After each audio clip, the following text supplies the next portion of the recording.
Chapter 6:15. Wanted by pirates? Sulen raised his eyebrows. Yes.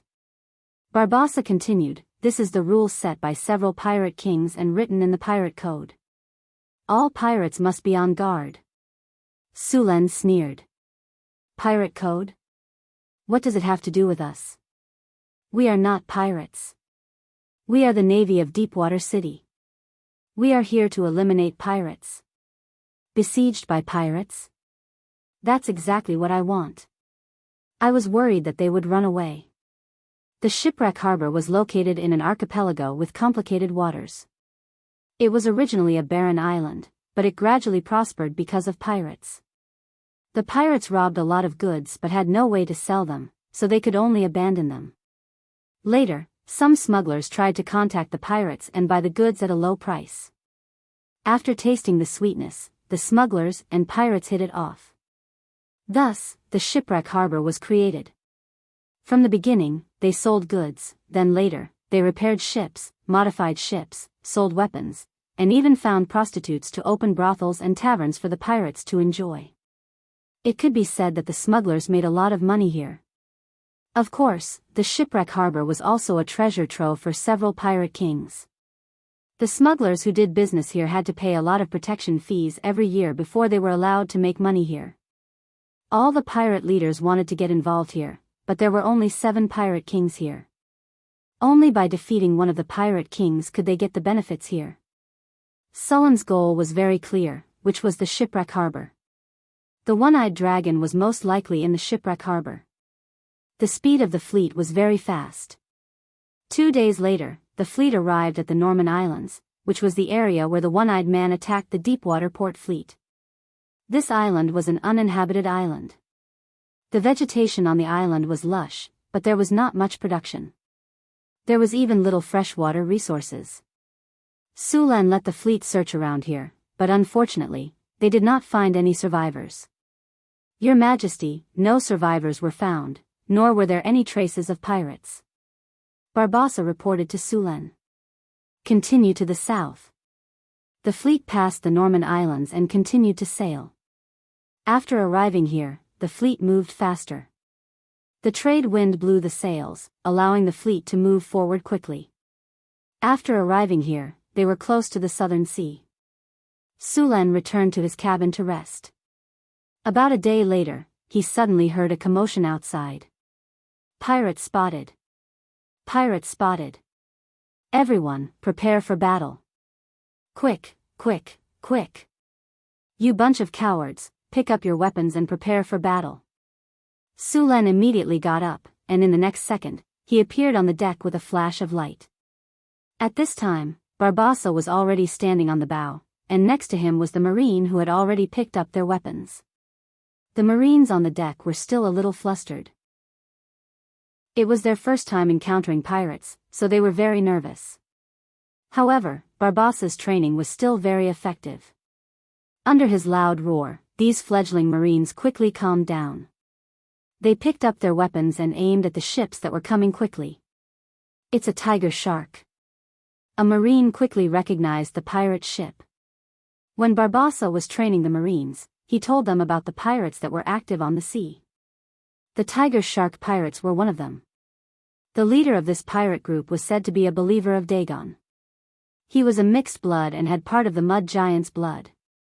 His birth was entirely due to Dagon's sacrificial ceremony, so when he was born, he received Dagon's blessing, which gave him the ability to control sea creatures. The reason why the tiger shark pirates were called the tiger shark pirates was because they raised a tiger shark. It seems that we are being treated as fat sheep, Barbossa said as he looked at the approaching pirate ship. Sulen looked up, then he exerted force on his feet. His body instantly rose from the ground, then he turned around and landed on the mast. He then looked at the pirate ship in the distance. There was a pirate ship approaching. The pirate flag fluttered with a skull and a shark. Around the pirate ship, there were more than a dozen small sampans that could only seat 5 or 6 people. They had hooks and scimitars in their hands, and they were looking at them with a grin. These pirates were prepared for boarding battle. The pirates rotated the hooks in their hands quickly. Once they reached a certain distance, they would throw them onto the ship and quickly board the ship to fight. Tiger shark. It's that tiger shark. In the sea, a huge shadow appeared. It was the tiger shark raised by the pirate leader. Originally, tiger sharks were only 4 or 5 meters long. Although they were very fierce, they were not a threat to ships. However, the tiger shark in front of them was obviously more than 4 or 5 meters long. The shadow in the sea was at least 20 meters long. With such a huge body, it would not be an exaggeration to say that it was a whale, let alone a shark. It was clear that this tiger shark had become larger and larger for some reason. However, Sulan did not feel any other aura from the tiger shark. Obviously, this tiger shark did not have Dagon's power. He did not know how the mixed-blood giant raised the tiger shark to such a size. With such a huge body, it could directly sink some ships. No wonder he dared to rob Sulan's fleet with only one ship. Want to use the tiger shark to deal with me? Sulan sneered, then a light rose from his body. Dominate monster. A magical energy was instantly transmitted from Sulan's body. In the next second, the tiger shark that was constantly rushing towards the ship suddenly stopped. A trace of Sulan's spiritual power instantly enveloped the tiger shark. Feeling that Sulan's spiritual power wanted to control it, the tiger shark immediately resisted. However, Sulan's soul was so powerful that even if he only used a trace of his spiritual power, the tiger shark could not resist. Its consciousness was easily suppressed by Sulan and was completely under Sulan's control. After dealing with the enemy's strongest trump card, the next battle was even simpler. Looking at the aggressive pirates, Sulan directly cast spells on them. All troops, cheer. Group haste. Group bears tenacity. Group bulls brute force. Group magic weapon. Group foxes cunning. Boost morale. Group water walk. Light after light flashed through the navies, and the panicking navies instantly became fired up. Even the weakest of goblins would become incomparably courageous at this moment with the support of a spell that boosted morale and uplifted morale. Under the numerous spells, the fighting strength of all the soldiers soared by several levels. Feeling the formidable power in their body, many soldiers directly jumped down from the ship. Under the shocked eyes of those pirates, they stepped on the sea water as if they were walking on flat ground and rushed over. Chapter 6:16. Many of the soldiers jumped down from the ship and ran quickly on the surface of the water under the stunned eyes of the pirates. After being buffed with various statuses, the soldiers' combat power was off the charts. They quickly covered a distance of a few hundred meters. How is this possible? How can they run on the water? On the pirate ship, a pirate with a hideous scar on his face was in disbelief. Adepts. They have adepts. At this moment, one of the pirates cried out in panic. The face of the leader of the pirates changed slightly. With a sweep of his scimitar, a cold light flashed and the throat of the pirate who was shouting in panic was cut open. Blood gushed out in an instant. The pirate covered his neck with both hands and wanted to say something, but the light in his eyes quickly dimmed. What wizards? It's just a small trick. If you dare to disturb the morale of my troops again, you will be beheaded. The leader of the pirates shouted. A trace of fierceness flashed in his eyes as he swept his gaze across the surrounding pirates. All the pirates who met his gaze felt a chill in their hearts. Everyone, get ready for battle immediately. Kill all those who dare to resist, and you will get an extra 30% of the rewards this time. Tiger Shark Walton immediately shouted when he saw the enemies rushing towards him. Behead one person and you will get 5 gold coins. Behead 2 people and you will get 12 gold coins. Behead 3 people and you will get 20 gold coins. Hearing Walton's reward, the eyes of these desperados lit up and their faces flushed. The morale of the pirates who were panicking because of those people running on the water was greatly boosted. However, this morale only lasted for a short few minutes. Soon, those people were already in close combat with the pirates on the small boats. These Navy soldiers who were buffed with various statuses were all very powerful. The pirates who were originally brandishing their scimitars were cut in half. Originally, the weapons were carefully crafted by the dwarves. After being enchanted by Sulen, they became even sharper. The scrap metal of these pirates was no match for them at all. As soon as they clashed, a large number of pirates were killed on the spot. Run! Jump off the ship! It was unknown which pirate shouted, but the surrounding pirates reacted instantly. Without thinking, they dived into the sea. Unfortunately, although these pirates escaped the fate of being killed, they fell into a more dangerous situation. The giant tiger shark that had just been subdued by Sulen became extremely excited after smelling the blood. It opened its bloody mouth and swallowed the pirates who had jumped into the sea. Charge!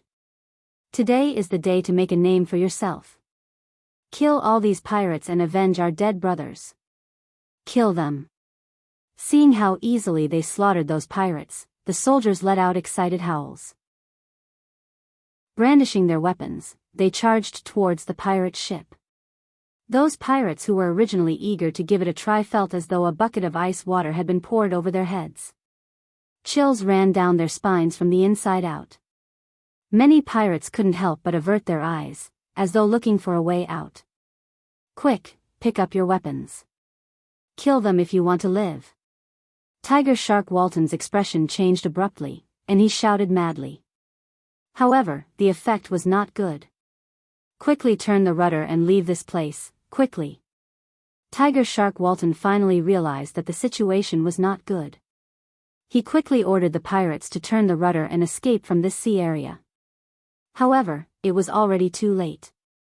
After killing all the pirates on the surrounding sampans, the soldiers waved their hooks and charged towards the pirate ship. At the same time, Barbossa's warship arrived at a distance of 20 meters. Bang bang bang.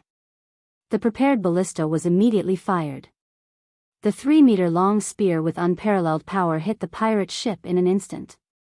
The rope tied to the spear was also tightened in an instant. The pirate ship that was about to turn around and escape was instantly caught, unable to move. Boys, the opportunity to make a name for yourself has come. Follow me. Barbossa roared. With one hand holding the rope and the other hand holding the long sword, he directly jumped down from the mast and swung towards the pirate ship not far away. Many soldiers followed closely behind him. In the blink of an eye, more than a dozen soldiers successfully jumped onto the pirate ship. Barbossa rolled to avoid a pirate scimitar. He swept his arm, and the sharp sword cut through the air, instantly cutting the pirate in half. Barbossa's body and mind moved quickly, and the long sword in his hand swept across. Wherever he passed, there was no enemy. The surrounding naval soldiers saw how brave their captain was, and they were greatly encouraged. With just one charge, they killed the surrounding pirates. Taking advantage of this opportunity, more naval soldiers boarded the pirate ship, and the number of naval soldiers increased rapidly. Barbossa's strength wasn't bad to begin with. After being buffed with so many buffs, he had turned into a killing machine. His long saber slashed through the air, causing blood to splatter. In just a dozen seconds, 5 to 6 pirates around him had been chopped into two. The pirate leader, Tiger Shark Walton, had an ugly expression on his face. The enemy's strength was beyond his expectations. The surrounding pirates were no match for them. It hadn't been long, but they were already retreating. Now, he didn't even have the chance to escape. Waves of marines continued to rush onto the pirate ship, and the number of pirates was rapidly decreasing. Barbossa saw the pirate leader, and with a jump, he directly rushed up. With many buffs, Barbossa was simply unstoppable on the pirate ship. The long sword in his hand drew out a sword light and continuously slashed. Clang clang clang. A series of clashing sounds could be heard. At this moment, Walton's face was filled with fear. Barbossa was suppressing him both in terms of strength and speed. Facing Barbossa's attacks, Walton could only try his best to parry. The chain mail on the mountain had already been slashed until it was riddled with scars. There were even wounds on his body. Gotcha! The sound of metal breaking was heard, and the curved sword in Walton's hand could no longer withstand the destruction and directly broke. Tiger Shark Walton's expression changed. However, before he could react, Barbassa's long blade had already swept towards him. A bright blade light flashed, and Walton's head flew into the air. Following which, Walton's headless corpse fell to the ground. The battle ended quickly, and the fledgling deep-water city navy obtained a great victory. They successfully won the battle with a small price, and more than 60% of the pirates, including the pirate leader Walton, were directly beheaded. The sea was full of the smell of blood, and attracted by the smell of blood, many sharks wandered in the sea, but they were afraid of the tiger shark that Sulan had just subdued, and did not dare to approach. Everyone, start cleaning the battlefield, and count the wounded, and calculate the spoils and military achievements. All the spoils of war will be collected and distributed later. Sulan gave a few simple instructions, and then ordered the soldiers to deal with the aftermath. Those who dared to hide the spoils of war, cut off one of their hands. Barbassa said loudly, and then ordered people to clean up the battlefield. Sulan was not surprised by the result of this naval battle. Naval battles in this era were still in the state of hand-to-hand combat, and even if there were fire crystal cannons, the effect was very limited. The battle between pirates was the most cruel and the most effective battle in naval battles. Pirates liked to fight with pirates the most, because it could end the battle in the shortest time and obtain a lot of spoils of war. In the end, there were only 30 to 40 tiger shark pirates left alive, and these pirates were all squatting on the deck. Sulan would not kill all of these pirates. These pirates were people who made a living on the sea, and they were qualified sailors. Deepwater port needed a large number of sailors to carry out maritime trade, and these pirates would be qualified sailors after some training. Basically, these pirates had seen blood, and even if they encountered other pirates, they would dare to fight to the death. As long as the leader of the pirates was beheaded and sent to prison for reform, these pirates could be used. After cleaning up the battlefield, there were very few spoils of war from this battle. All kinds of gold coins added up to less than 1,000, and there were also some gems and other things. Other than that, there was nothing else, but this was considered normal. The tiger shark pirates were originally out to rob, and naturally, they would not bring any wealth. After Barbossa finished his inspection, he began to interrogate these pirates. Although the tiger shark pirates weren't very strong, they had a giant tiger shark. The Waltons had run amok in this sea area for a while, and the money they had plundered was also a huge amount. Even if the pirates spent money like water, they would still accumulate a huge amount of wealth, and Walton should have hidden the rest of the wealth. Do any of you know where Walton hid his treasure? Barbassa asked coldly. The first person to tell the secret will get 1/10 of the treasure, and the second person will get nothing. Now tell me your answer. Barbassa said with a smile. I know where Walton hid his treasure. Go away, what you know is fake. I know where Walton hid his treasure. I want to tell you. As soon as Barbassa's voice fell, the surrounding pirates went crazy, and they wanted to tell the location of the treasure, and they wanted to get the more generous reward. Soon, Barbassa found out the location of Walton's treasure, which was their old nest, Black Shark Island, and the name was also given by Walton. This was originally a remote island, and after the tiger shark pirates made it their stronghold, the island was developed, and a simple dock was built. There were also brothels, casinos, and other areas on the island. After confirming the location of Walton's treasure, Barbassa began to report to Sulan. You said that there is a huge amount of treasure on Black Shark Island? Sulan continued after thinking for a while. Yes, Your Majesty. Barbassa said. Adjust the direction of the fleet, we are going to Black Shark Island. Sulan said without hesitation. The fleet slowly turned and set off in the direction of Black Shark Island. In the sea below the ship, the shadow of a huge monster appeared on the sea surface. Chapter 617. After defeating the Tigershark pirates, Deepwater City's fleet was reduced to 4 ships. He transferred some of his men from the other 3 ships, and with the help of the captured pirates, he restarted the pirate ship. Soon, the sails of the 4 ships swelled, and they quickly sailed in the direction of Black Shark Island. The Tigershark that he had just subdued also followed closely behind. This Tigershark was too big. Not to mention a shark, it was not an exaggeration to say that it was a whale. If it encountered a smaller ship, it would not be surprising if it directly overturned it. Otherwise, the Tigershark pirates would not have relied on him to become a powerful pirate group. Under the guidance of these pirates, the fleet bypassed the channel here, and then headed towards the Southern Sea area. The Southern Sea area was very large, and there were many islands here. It was said that there were at least 10,000 islands of various sizes in this sea area. Because of this sea area had another name, Myriad Island Sea Area. Tens of thousands of islands were scattered all over this sea area, and because there were so many islands, the sea situation in this area was very complicated. Many pirates regarded this place as their lair. With so many islands, if one did not know the location, it could be said that it was as difficult as ascending to heaven to find the pirate lair. It was said that there was a hidden treasure island among these islands. The entire island was piled up with gold and silver, and all kinds of gems were like gravel. Legend has it that this island could buy the entire world. In the past, countless adventurers and pirates spent a lot of time and energy to collect this treasure island.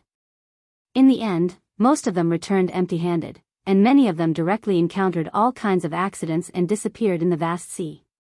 Of course, there were some lucky people. Although they did not find the treasure island, they found other things and became rich. The most famous thing was the Spice Island. The whole island was grown with spices. One must know that the price of spices was not cheaper than white sugar, and it was even more expensive. It was said that in some areas of the northwest of the continent, the price of spices was equivalent to gold. There were also a lot of legends circulating in this sea area, such as the terrifying specter ship, the legendary mermaids, the mysterious and unpredictable ancient ruins, the fountain of youth that made people crazy, and so on. Every year, a large number of people would venture into this place to look for treasures. Black Shark Island was hidden among these tens of thousands of islands, and even the shipwreck harbor was hidden here. Under the leadership of the pirates, the fleet entered this area. The location of the Black Shark Island was very well hidden. After sailing for about half a day, the fleet finally arrived near a small island. The island was covered with lush plants, and there was a tall mountain in the middle of the island. There was nothing special about the island.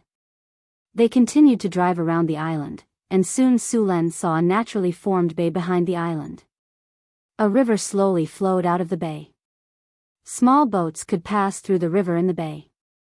There was a small harbor hidden in the bay. The harbor was not big and could only accommodate 3 or 4 ships. The Tigershark pirates were originally just an inconspicuous group among the countless pirates. After Walton joined, they began to rise. They obtained the leadership position by killing the original leader. After that, they started to divide and recruit other pirates to strengthen themselves. Pirates had no loyalty. They were only interested in benefits. As long as he led them to plunder all kinds of treasures, these pirates would support him. Basically, all the pirates grew in strength this way. The harbor of the Black Shark Island was very simple and crude. There were many pirates guarding this island. As their nest, the pirates still valued it very much. Otherwise, if the enemy came to sneak attack, the large amount of wealth they had accumulated would very likely be in the pocket of the enemy. After seeing the pirate ships escorting the 3 ships back, the pirates guarding the Black Shark Island cheered excitedly. 3 ships, this was definitely a big harvest. Even the pirates guarding the island would receive a considerable amount of income. The pirate guarding the island was the second leader of the Tigershark pirates. He was also an experienced old pirate. After seeing the ships slowly approaching, his brows slightly wrinkled. He felt that something was wrong. The surrounding pirates had excitedly sent out signals to guide the fleet to the shore. These pirates naturally did not know that the Tigershark Walton had been beheaded by Sulen. They were thinking of a celebratory feast at night. Neat, how's the harvest this time? A pirate with a scar on his face looked at the bow of the ship. After glancing around, he shouted, "Where's Harlan? That kid still owes me 3 kinnar." How's his harvest this time? The pirate named Neat on the pirate ship came forward and shouted as if everything was normal. Harlan, he's going to be rich this time. He's now guarding the loot on the back ship. Our luck today is really good. We just came to the open sea and we met this group of fat sheep. The leader directly commanded the Tigershark to take back the 3 ships. We've made a lot of money this time. Huh, that's good. It seems that you've made a lot of money this time. Next time when we go to the shipwreck harbor, you'll treat us. The pirate patted his chest and said, of course. Soon the pirate ship stopped at the edge of the harbor. At this time, the second leader of the pirates who stayed behind suddenly had a thought. No, the mood is not right. In the past, when the pirate ships returned from plundering, they were all cheering for fear that others would not know that they had robbed the goods. Why is it so quiet this time? Not good, they're the enemy. The second leader reacted instantly. He directly pulled out his weapon and shouted, pick up your weapons, they're the enemy. Just as the second leader of the pirates shouted, the surrounding pirates did not have time to react. The ships that were docking suddenly shot a rain of arrows, directly turning the pirates on the shore into hedgehogs. Then a large number of deep-water cities' navy jumped off the ship and directly rushed to the other pirates on the shore. The Tigershark Walton has been beheaded. Everyone who surrenders will be spared. The deep-water cities' navy and the surrendered pirates attacked while shouting loudly. The remaining pirates were caught off guard and were killed in large numbers. After a burst of sword light, many pirates were beaten to the point that they could not fight back. The death of the Tigershark Walton shocked them. Coupled with the sneak attack, the pirates on the battlefield were defeated at an astonishing speed. Sulen jumped off the deck and looked at the defeated pirates. He then shouted, the Walton has been executed. Those who surrender will be interviewed. Those who resist will be killed without mercy. Those who surrender will be spared. Those who resist will be killed without mercy. Those who surrender will be spared. Those who resist will be killed without mercy. Those who surrender will be spared. Those who resist will be killed without mercy. Countless Marines shouted, and a fierce aura rose from their bodies. The pirates on Black Shark Island were so scared that their faces turned pale. Their legs trembled, and they no longer had their previous fierceness. Clang! A soft sound came. Not far away, a pirate's scimitar fell to the ground. He then knelt on the ground with a plop. This sound seemed to be a signal. The surrounding pirates also threw away their weapons. Then, one by one, they knelt on the ground like dominoes. Some of the pirates who were unwilling to surrender had a change in expression. They turned around and wanted to escape without thinking. But before they could run a few steps, lightning suddenly fell from the sky and struck them into charcoal. Soon, the entire Black Shark Island fell into Sullen's hands. This time, more than 100 pirates left on Black Shark Island. Except for those who were killed at the beginning and those who fled after seeing the situation turn bad, the remaining 60 to 70 surrendered. All the pirates were gathered and interrogated. They were asked to confess all the treasures buried on Black Shark Island. In order to prevent them from colluding, Barbossa separated all the pirates for interrogation. At the same time, Sulen led a few other pirates to the place where Walton buried the treasures. The place where Walton buried the treasures was very hidden. Every time Walton finished robbing, he would distribute the treasures to all the pirates according to their contributions. As the leader, he alone would get 30%. Every time he obtained a treasure, Walton would hide it in a cave. This cave was very strange. The entrance was under the sea. The sea was very deep and there were many undercurrents around it. If one was not careful, one would be sucked into it. The passage to the cave was very long. Even the pirates with the best swimming skills were not sure if they could enter. Only Walton could enter by hiding in the mouth of a tiger shark. Even if the other pirates knew the location of the treasure, they could only look at it and sigh. There was nothing they could do. Moreover, there were sharks wandering outside the treasure vault. These sharks had been tamed by Walton. They would attack all creatures that came close. After coming to a beach, a few pirates pointed at the sea not far away and said, "Sir, Walton's treasure is hidden here." However, the environment below is very bad. Not only are there undercurrents, but there are also sharks. We can't get close. But it's not difficult for you. You just have to let the tiger shark bring you in. Can't get close? Don't worry, it's not a problem for me. Sulen snorted. Then, a light flashed from his body. Underwater breathing. Water elemental technique. 2 lights rose from their bodies. Then, under Sulen's lead, they entered the sea. After using the water elemental technique and water elemental technique, their movements in the water were not restricted. Moreover, their movement speed was very fast. After adapting to the surrounding environment, Hathaway directed them to move deeper into the sea. As they went deeper, the sea became darker. They continued to move forward along the passage under the sea. At this time, a few black shadows swam toward them. Chapter 6:18. The black shadows continued to approach.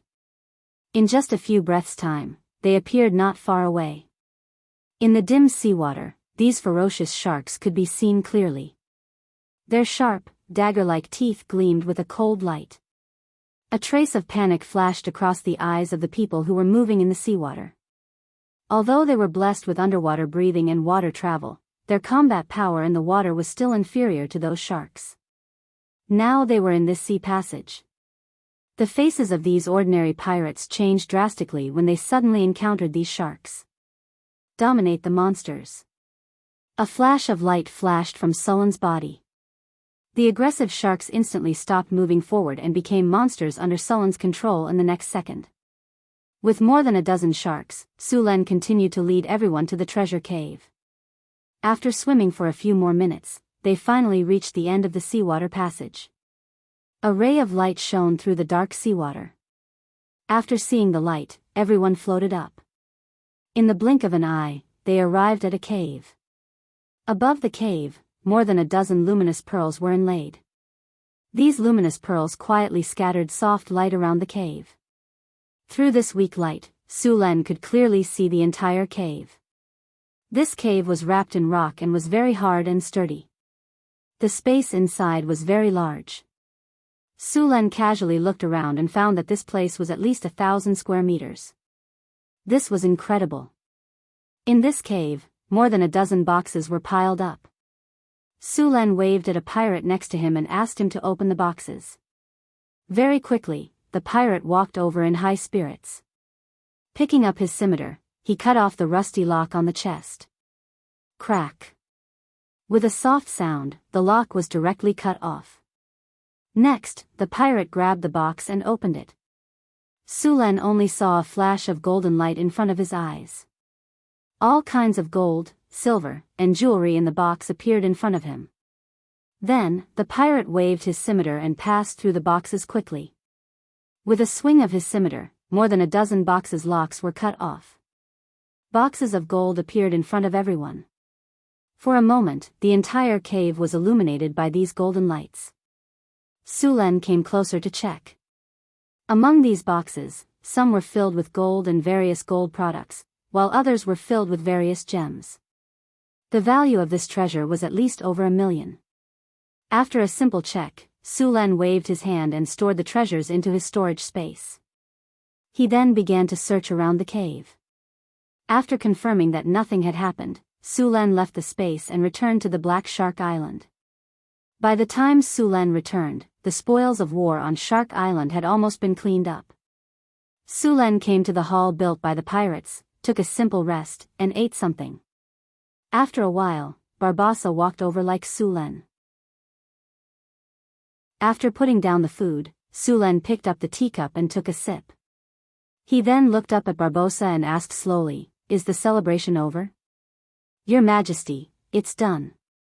Barbossa bowed slightly to Sulen and said, 2 boxes of gold and jewelry were found in the treasure house on the island. The places that other pirates told us to search have been searched. Basically, all the places with hidden compartments have been searched. There are a lot of goods in the warehouse, but they need to be transported out. The total value should be about 130,000 kinnar. Among them, there are about 80,000 gold coins that can be spent directly. The rest are all valuable goods.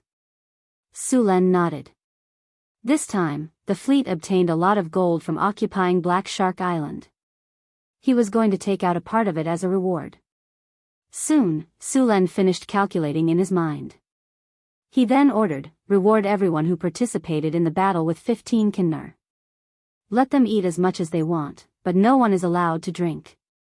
Arrange some people to take turns to stand guard. Make an inventory of the goods that are easy to get rid of. Take a few thousand gold nars with you and bring a group of people to the hot spring port tomorrow morning to get rid of all the goods. Make sure to erase all the markings on the goods and sell them to the city as soon as possible. Even if the price is low, that's fine. After that, start recruiting people. Leave behind some money from the sale of the goods. It should be enough for you to recruit a group of outlaws. We won't stay here for too long. Next, we need to go to the shipwreck port. Let the pirates recover as soon as possible, and then control them as soon as possible. Okay, you go do your work. Sulen finished the simple assignment and then left in a hurry. After all, there were only a few literate people in this world. After all, many people didn't even have enough to eat. There were many good fighters among the pirates, but there were not many who could read or learn. After all, in this era, the price to learn was not small. Barbossa's level of education was not bad. Barbossa used to be a worker in a bookstore.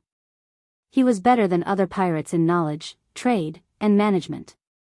When he was a worker in the bookstore, Barbossa secretly learned a lot of knowledge. Northtown City. As time passed, the population kept increasing. Northtown City became more and more lively. Caravans from all over the world came in an endless stream. The route to Deepwater City also became busier. The few towns along the way were the strongholds of Northtown City. As the embroidered uniform guard continued to grow, a lot of information was sent by the embroidered uniform guard at the same time. Information from the surrounding countries was also collected. The situation in the desert was not right. It seemed that the caravan route was occupied by the Ottomans. The desert was in chaos during this time. It seemed that a powerful monster ran out of a ruin in the desert. The appearance of this monster made the surrounding desert very chaotic. At the same time, there seemed to be traces of devils in some of the cities of the southern kings. Compared to the simple violence of the devils liked to use contracts. They liked to hide in the dark and scheme against the humans. The arrival of the elemental tide had changed the whole continent. Black Shark Island. A few ships slowly docked, and then a group of soldiers came down. In addition to these soldiers, there were also many people who came here. These people were the pirates recruited by Barbossa. After staying on Black Shark Island for 2 days, Sulen let Barbossa continue to lead the fleet. This time, their target was the shipwreck port. The one-eyed man who robbed his fleet recently sold his stolen goods here. Chapter 619. On Black Shark Island, Sulen disposed of all the goods that were not easy to transport at a low price, and then asked Barbossa to recruit some sailors to add to the ships. Finally, the number of people on the 4 ships was complete. The pirates who had surrendered were all scattered and assigned to the 4 ships. Although these pirates were very respectful and obedient, and the pirate tradition was that the strong preyed on the weak, Sulen did not fully believe them. Who knew if these guys would rebel at a critical moment, so it was best to scatter them all to different places. Sulen stood on the bow of the warship, overlooking the entire port. Now the fleet of Deepwater City had reached more than 600 people. Barbossa stood respectfully behind him, and there were several brave and promoted Marines next to him. These people would be assigned to other ships as captains or first officers. The materials on Black Shark Island were all disposed of, and some of the kinnar had been given to everyone as a reward. The rest was kept in the storage space by Sulen. Next, it was time to deal with One-Eyed Pirate. You dare to rob my ship, this time I must make you spit it out with interest. Let's go. Sulan directly waved his hand and ordered. The 4 ships immediately put away their anchors, raised their sails, and began to sail slowly. While Barbossa was recruiting sailors, he also inquired about information regarding the one-eyed pirates in the surrounding ports. During this time, One-Eyed Pirate did not continue to commit crimes. He should be dealing with the looted materials. In addition to the news of One-Eyed Pirate, Barbossa also collected information about Shipwreck Port. Everything was normal in Shipwreck Port during this time. Now the Pirate King in Shipwreck Port was Redbeard. He was a dragonborn sea giant. Originally, he was just a mixed-blood sea giant. Although his strength was good, he did not reach the level of a pirate king. But when he went out to sea to rob again, his ship encountered a storm and the whole ship sank in the storm. Because he had the blood of a sea giant, he escaped. But he was also washed to an unknown island by the sea. It had to be said that this pirate king's luck was really good. After a series of setbacks, the dragon vein in his body actually awakened. He became a dragonborn sea giant. After awakening the dragon bloodline, the strength of the dragonborn sea giant increased greatly. Then, it rose rapidly like a comet. In a short 10 years, it became the overlord of the southern sea region. The dragonborn sea giant had many pirates under him, including humans, lizard men, murlocs, and many other races. It could be said that he was one of the strongest pirate kings in the southern seas. There were a total of 7 pirate kings in the southern waters. These pirate kings had different backgrounds. One of them was said to have the shadow of the sea church behind him. Another pirate king had the shadow of the merfolk behind him. There were also the shadows of the human kingdom, the Amazons, the Dagon church, and the wizards. Although the pirate kings were powerful, they were inextricably linked with the various forces around them. If Sulan wanted to make a move in the shipwreck harbor, then he would have to face the power of the dragonborn sea giant, the Pirate King. The northern battlefront city was very famous in the north, but it was very common in the south. After all, it was too far away. But if Sulan directly defeated a pirate king this time, then other pirates would have to consider whether they could bear the anger of the Deepwater City before robbing the ships of the Deepwater City. The fleet slowly sailed south under the command of Barbossa. The location of the shipwreck harbor was very hidden. A day passed quickly, and the ships of the Deepwater City finally entered the shipwreck harbor. There were hundreds of large and small islands around the shipwreck harbor. The shipwreck harbor was the largest smuggling harbor in this sea region. Most of the pirates in the southern seas sold their stolen goods here, including the one-eyed dragon pirates. This time, Sulan's target was very clear. It was the one-eyed dragon pirates. At the shipwreck harbor, dozens of pirate ships gathered here. Compared to this place, the simple harbor of the Deepwater port was simply unsightly. Sulan stood at the bow of the ship and looked at the pirate ships in the harbor. These pirate ships in front of him were full of all kinds of flags. Sulan did not make a move directly. Instead, he asked people to dock the ships.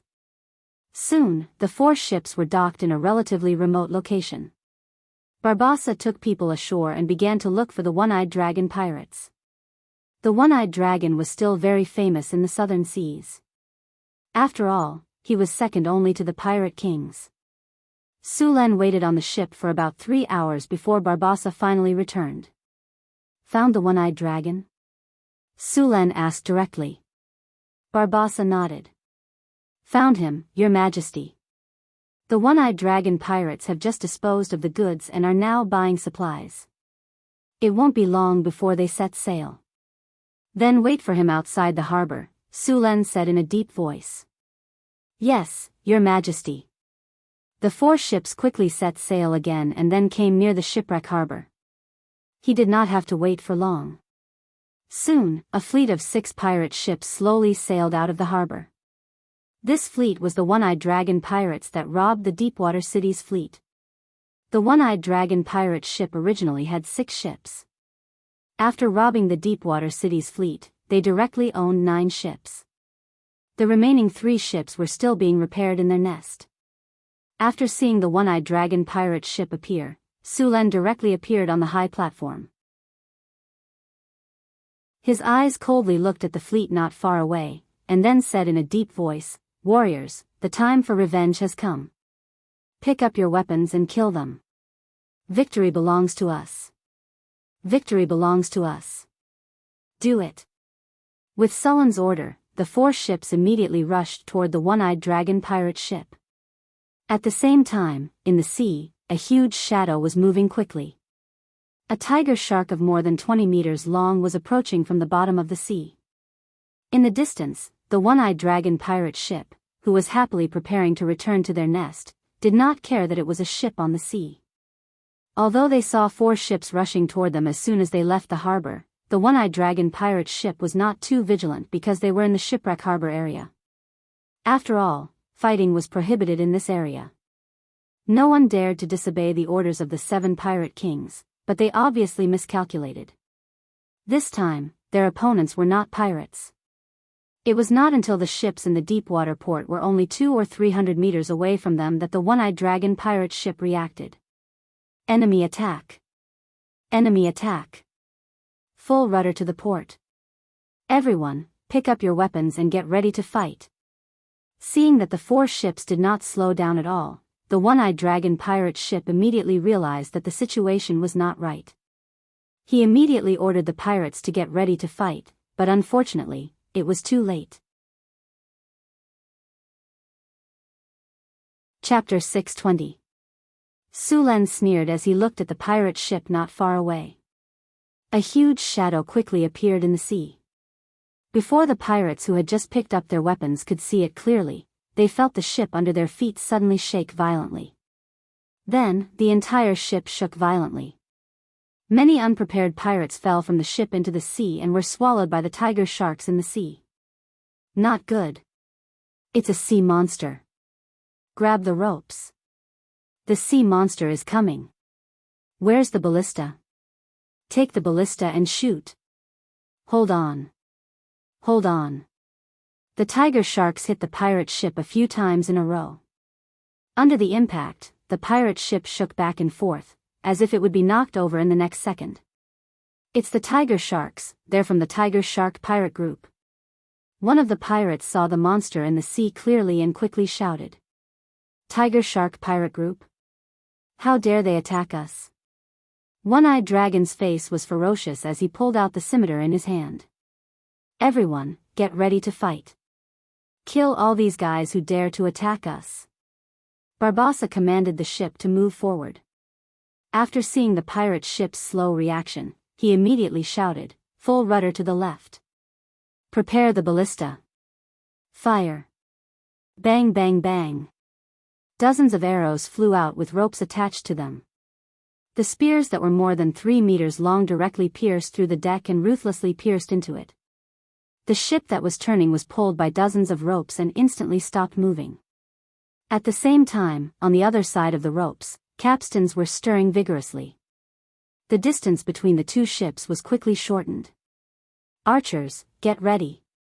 45 degrees, fire in unison. Fire. Buzz. With a buzzing sound, hundreds of arrows instantly flew up and enveloped the pirate ship. A large number of pirates were pierced by the arrows that fell from the sky. After 3 rounds of arrows, the deck was in a mess. Dozens of pirates who could not dodge in time were directly nailed to the deck. Prepare to jump ship and fight. After 3 rounds of arrow rain, Barbossa directly pulled out the long sword at his waist.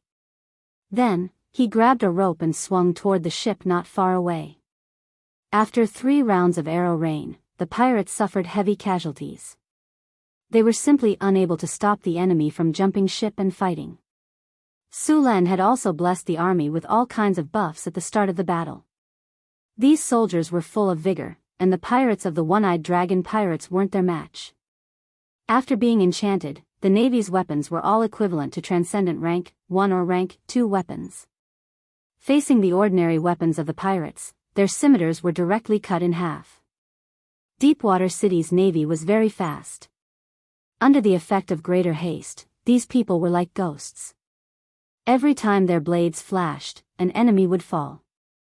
The same scene played out on the other pirate ships. Although Deepwater City's navy had fewer ships, they still had the upper hand with the support of arrows and spells.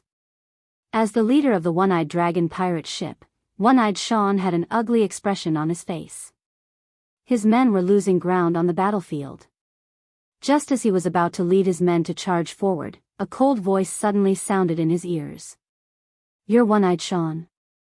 Who is it?" Shaoan's expression changed drastically, and he subconsciously swept the long saber in his hand in the direction of the voice. Clang!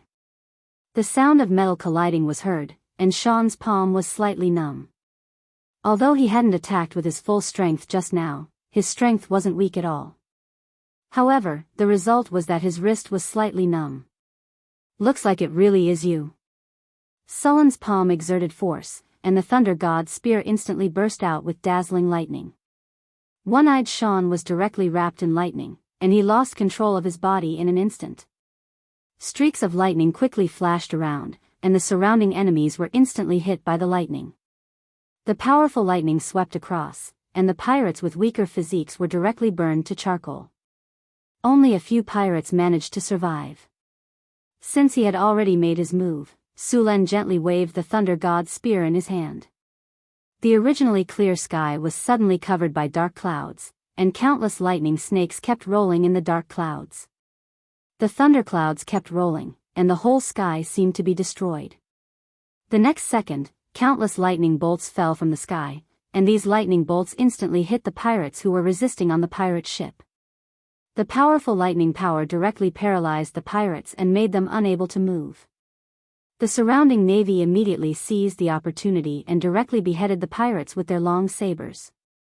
It only took a few minutes for several pirate ships to be cleared out, and a strong smell of blood came from the air. At the same time, the battle on the sea attracted the attention of the shipwreck harbor. After a while, more than a dozen ships appeared on the sea, and they formed an arc to surround the fleet of Deepwater City. Sulen glanced at the ships, and then let Barbossa clean up the battlefield. Soon, the pirates who saw that the situation was not good and surrendered were escorted over. Sulen sat on a wooden barrel on the deck, and his eyes swept over the captives. Although a large number of enemies were killed in the battle just now, there were still many pirates alive. All the pirates knelt on the deck, trembling with fear. These pirates were completely stunned. From the beginning of the battle, there had been several waves of arrow rain, and then jumping to fight. These pirates were completely powerless to resist and were killed like vegetables. In the end, Sulen directly summoned a group lightning spell to clear out the pirates. From the beginning to the end of the battle, less than half an hour, all the battles were over. The strength of these pirates was not high. Most of them were around Tier 1, and only a few of the leaders were Tier 2. Only the leader, One-Eyed Sean, had reached Tier 4. However, even a Tier 4 powerhouse was not much stronger than a goblin when facing Sulen. With the divine weapon, Thor's spear, coupled with a profession level of over level 30, he could defeat the enemy with just a flick of his finger. Do any of you know where One-Eyed Sean's lair is? Sulen looked at the captives in front of him and asked. Sir, I know. Sir, Sean. Bah, I know his lair. It's on Poison Dragon Island. Where is Poison Dragon Island? Sulen asked in a deep voice. There were tens of thousands of small islands in the southern sea. Most of these islands did not have names, and they did not even have numbers. For example, Poison Dragon Island should be what they called it in private. If there was no familiar person leading the way, it would be impossible to find this island. Poison Dragon Island is about 300 nautical miles away from Shipwreck Harbor. It's a small island, one of the pirate captives said. Very good. I'll give you a chance. Those who submit to me will be free. Sulen glanced at them and said, You should feel lucky that you didn't die on the battlefield just now. Alright, I'll give you 30 seconds to consider. If you haven't made a choice by then, there's no need to choose. Chapter 621. After defeating the one-eyed pirate, most of the captured pirates chose to surrender, and some of the injured pirates were directly dealt with. 6 pirate ships. If he killed all the pirates, who would help him sail the ships? After accepting the surrender of a large number of pirates and taking control of all 6 pirate ships, Sulan looked at the one-eyed Sean on the deck next to him. At this time, the one-eyed Sean looked a little miserable. The power of thunder just now had caused a lot of damage to him. The powerful electric current had electrocuted many parts of his body into charcoal. If it weren't for the fact that the body of a level 4 warrior was strong enough, such serious injuries would have killed him. Although the warrior was the most popular profession with the lowest threshold, it didn't mean that this profession was useless. The body of a legendary warrior was so strong that he could bathe in magma. Even if his heart was pierced, his strong muscles could forcibly close the wound. If he could find a high-grade priest or wizard as soon as possible to cast a high-grade healing spell or a high-grade light of redemption on him, such fatal injuries could be quickly healed. Even without the help of a wizard or a priest, the powerful vitality of a legendary warrior would still continue to fight for a few minutes before dying. Although the one-eyed Sean looked miserable now, if he was given some time, he would soon be alive and kicking again. However, it was clear that Sulan didn't intend to give him this opportunity. Bring him here. The 2 guards behind him stepped forward and dragged the unconscious one-eyed Sean over. Wake him up. A marine lifted a bucket of seawater from the sea and poured it directly on his face. Whoosh. The pain from the wound caused the one-eyed Sean to wake up from his coma. Are you awake? Sulan looked at the battered and exhausted Sean and said in a deep voice. Who are you? I don't think I have offended you. Sean shook his head and looked at Sulan with his one eye. You didn't offend me? It seems that one-eyed Sean's memory is not very good. Sulan sneered and continued, not long ago, the goods you dealt with were mine, and you say you didn't offend me? You are from Deepwater City? Sean's eyes turned cold when he heard Sulan's words, and his heart sank. Looks like you still remember. Sulan sneered, now that you know who I am, tell me the truth. Who did you sell my goods to? And how did you know that my fleet would pass by the Norman Islands? How did you set up an ambush there in advance? Ha ha ha, you captured me just to ask me this? Xiaoan laughed heartily, ignoring the stinging pain from his wounds. Cough cough. After a while, Xiaoan finally stopped panting. Why aren't you saying anything? Are you planning to fight it head on? As long as you answer my questions honestly, I'll give you a quick death. Sulan looked at the pirate leader in front of him and scanned him up and down. Speak. Why don't you speak? Then he looked at Sulan with a mocking expression. I dare say that you dare to go and settle the score with them? Your goods have been sold by me. The buyer is in the shipwreck harbor. He has the white gloves of the dragonborn sea giant. Do you dare to go? Xiaoan struggled to say, and then he was suppressed by the 2 guards. Dragonborn sea giant, I see. Now, the second question. How did you know the sailing route of my fleet? Sulan said expressionlessly. That's simple. Someone told me. Xiaoan said with a smile.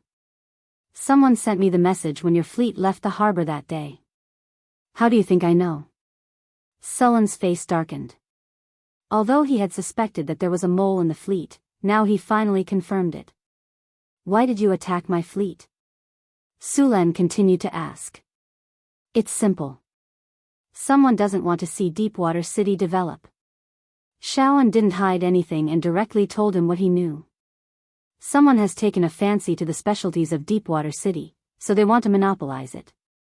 I'm just their pawn. Even if you can catch me and kill me, so what? You still can't keep your wealth. You don't even have the courage to take revenge. You want to monopolize the resources of Deepwater City? Sulan frowned slightly. This result surprised him. You don't understand? You have to know that you produce sugar, honey, rum, perfume, and paper. These things are in high demand in the southern seas. They can be sold for a high price. How can no one be jealous of such a huge profit? Sure enough, money moves people. Sulan nodded and continued, didn't you want me to find trouble with those people? Tell me, who is behind this? The people behind this are very simple. They are the nobles of the Netherland Kingdom. You sent the goods here to sell. They want more, so they are ready to control the supply of goods in their hands. Of course, there is also the work of the Dragonborn Pirate King. These pirate kings cooperate with the surrounding countries and make a fortune together. You think they are opposing each other, but in fact, the pirate kings are inextricably linked with the surrounding big forces. How about it? Do you dare to take revenge? Ha. Cough cough. Xiaoan laughed at Sulan and then couldn't help but cough. That's it? Sulan shook his head slightly. That's what you're relying on? That's it? Xiaoan looked at Sulan in surprise. You don't think that I dare to fight you directly here because I don't know the ban here, do you? Sulan glanced at him and said, to be honest, I don't care about that Dragonborn Pirate King at all. Since he is also one of the people behind this robbery, let's take advantage of this opportunity to get rid of him once and for all. Sulan curled his lips and said, Get rid of the Pirate King? Xiaoan's brain couldn't react. Well, the matter is over. What's the use of buying it? Kill him. Sulan waved his hand at the two guards. Wait, you don't want the treasure I hid. Before he could finish, a guard beside him pierced his heart with his sword from the back. Xiaoan's eyes widened. He couldn't believe that Sulan didn't even ask about his treasure and killed him directly. As the long sword was pulled out, Xiaoan's body trembled slightly twice. Bright red blood spurted out from the wound, and the light in his eyes dimmed in an instant. Sulan naturally wanted the one-eyed man's treasure, but the one-eyed man would definitely not tell the truth. So Sulan planned to use a simpler method, which was to let Hathaway use a prophecy spell to find the treasure. As there were already enough clues, this kind of prophecy spell didn't need to pay any price, and it wouldn't cause any backlash. P.S. Recommend a friend's book, The Reborn Prince Charming Starts Making Games. He was reborn in 2000, made a dating game, bought 10 cent at the beginning, and had a single female lead. Chapter 622. Sir, there are pirates approaching us. They have crossed the warning distance. At this moment, a soldier hurriedly came to report. Sulan looked at the sea not far away. He saw more than a dozen pirate ships on the sea rushing here aggressively, and all the pirate ships had raised their flags. It was obvious that they were going to attack. These pirate ships all belonged to the Dragonborn Pirate King. Several pirate kings took turns to be in charge of Shipwreck Harbor. During this period, the Dragonborn Pirate King was in charge. Now Sulan directly attacked another pirate outside Shipwreck Harbor. This completely disregarded the Pirate King's ban. The Pirate King naturally would not let it go. Without any shouting, the pirates directly launched an attack. The Pirate King hated Sulan's behavior of breaking the rules. This was contempt of their authority. If these people were not dealt with as soon as possible, their so-called ban would become a piece of paper. This was not a situation they would allow. The largest of these pirate ships was a large warship that was 70 meters long. At the front of the warship was a dragon head ram. This ship was not modified from an armed merchant ship like the other pirate ships. Instead, it was a warship, and even among warships, it was a big guy. On this dragon-head warship, the Dragonborn Pirate King was staring coldly at Sulan's fleet. There was a trace of coldness in his eyes. He was a hybrid giant monster. He had half sea giant blood and the other half human blood. However, the human blood was mixed with dragon blood. After awakening the dragon blood, he had become a dragonborn sea giant. Because of the dragon blood, there was a layer of dragon scales on the surface of his body. Even his palms had a dragon-like appearance. There was also a group of strange-looking dragonborn around him. These dragonborn were the products of some Euron creatures he hunted for dragon blood baptism. It was not only the blood of pure-blooded dragons that could be used for dragon blood baptism. Euron blood could also be used. However, the attribute bonus obtained from Euron blood baptism was far less than that of pure-blooded dragons. However, if there were many baptisms, the attribute bonus obtained from your own blood baptism was still very good. In addition to these strange-looking dragonborn, there were also some sea creatures, such as quatones, sharkmen, and so on. The draconic pirate king put down his alchemy binoculars and ordered, "Attack with full force, leave no survivors. Kill all these bastards who dare to violate the pirate code." The dragonborn pirate king said as he picked up a huge battle-axe. This battle-axe was more than 2 meters long and weighed at least a few hundred pounds. This kind of heavy weapon was difficult for even barbarians to use, but in his hand, it was as easy as a one-handed axe. The dragonborn pirate king was more than 3 meters tall. Because of the awakening of the dragon blood, his strength had increased. At the same time, he also had a part of the giant's bloodline. The giant subspecies' strength was already high. Sulan speculated that his strength was likely to exceed 35 points, or even 40 points. His dragon bloodline had toughened his skin, greatly increasing his defense and various other resistances. The layer of scales on his body allowed him to have a defense equivalent to iron armor even without wearing armor. Coupled with the heavy weapon he used, this weapon could completely suppress any opponent in melee combat. Even a Tier 4 warrior would be heavily injured if not killed. Moreover, the dragonborn pirate king was not only a warrior. Because of the awakening of the dragon bloodline, he also had some magic abilities. At the same time, having the sea giant's bloodline gave him a part of the sea giant's strength. In the southern sea, the dragonborn pirate king might not be the strongest pirate king, but he was definitely the strongest pirate king. Quatones and sharkmen, go to the sea. The dragonborn pirate king directly ordered after seeing the huge shadow of the tiger shark in the sea. Quatones and sharkmen immediately jumped into the sea. Their role was to restrain the tiger shark.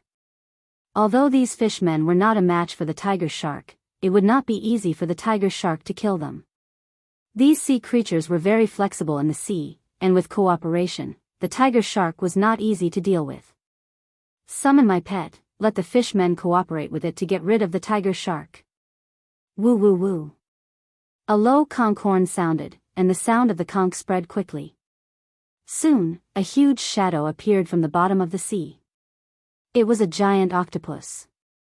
In terms of size, it was not smaller than Sulan's tiger shark, and it was even bigger. With the appearance of this sea monster, the quatones and sharkmen sneered and dove into the sea.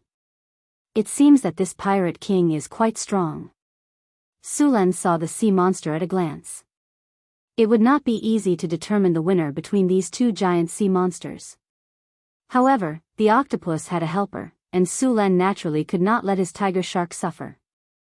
With a wave of his hand, a few spells directly covered the tiger shark's body, and its strength instantly increased by a lot. "Go, kill all those monsters and fishmen." The tiger shark shook its tail and quickly rushed towards the giant octopus. The dragonborn pirate king did not underestimate Sulan at all. The fact that he could kill the one-eyed dragon in such a short time was enough to prove how strong Sulan was. Open the cabin and release the bloodthirsty bats. The bloodthirsty bats were creatures transformed by the dragonborn pirate king using some evil spells. They were mutated bats that lived on the island. They were ferocious and were even larger than an adult. After being transformed by the dragonborn pirate king, these bats were even larger and more bloodthirsty. With the pirate king's order, more than a dozen ships immediately opened the special cabins on the ships, and huge bats quickly flew out of the cabins. Hundreds of bloodthirsty bats gathered together and quickly flew towards Sulan's fleet. "Flying monsters? You want to compete with Northern Battlefront City in the Air Force?" Sulan sneered, and then a powerful energy rushed out of his body in an instant, and this energy quickly formed a runic circle. "In the name of my Sulan, show yourself, my mount." The hexagram circle shone with a dazzling light, and then a spatial rift was directly torn open. The next second, a huge figure with a ferocious appearance appeared in midair. Then there was a sound of cold air being sucked in, and the figure of the red dragon Onyxvia appeared in front of them. As soon as it appeared, Onyxvia spread its huge dragon wings and flew up. A loud dragon roar resounded through the sea, and its body circled in midair.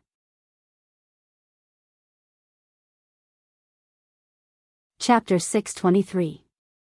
As soon as the adult red dragon appeared on the battlefield, a powerful dragon aura spread out.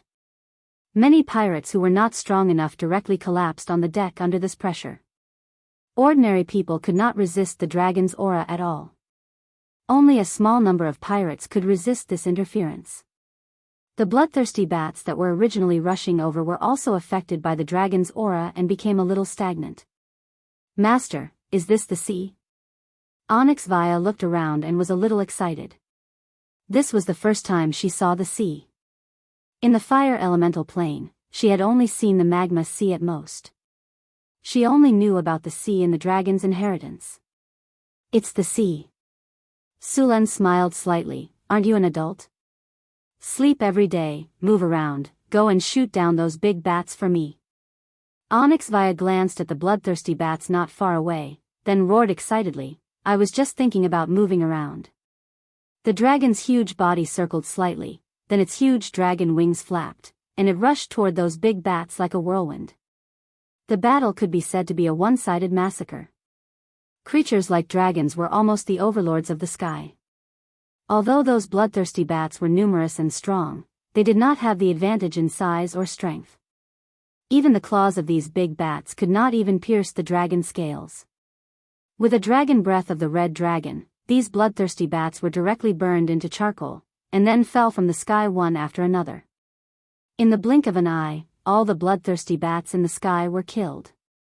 On the other side, when the dragon descendant pirate king saw the sudden appearance of the dragon, he suddenly had a bad feeling in his heart. Then the dragon killed all the bloodthirsty bats that had just been released. Even after eliminating those bloodthirsty bats, the dragon dived toward a pirate ship next to it. The pirates on the pirate ship were scared and hid everywhere. Many pirates even jumped directly into the sea. Boom! The scorching flame dragon blood instantly hit the pirate ship. The 40-meter-long sailboat instantly turned into a big fire torch. The whole ship was ignited by the dragon's breath.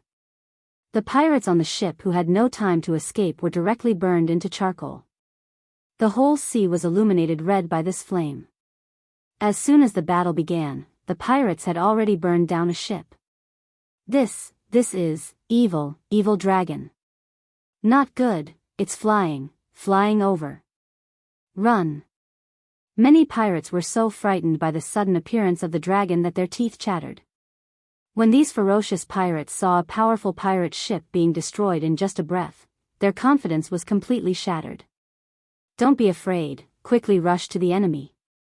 The dragon descendant pirate king saw that his subordinates were about to collapse and immediately shouted, "Hurry up and get close. As long as we get close to those people's boats, the dragons won't be able to attack. Don't even think about running away. No matter how fast a ship can run, can it compare to a dragon's wings? The faster you run, the faster you die. Hurry, hurry, hurry."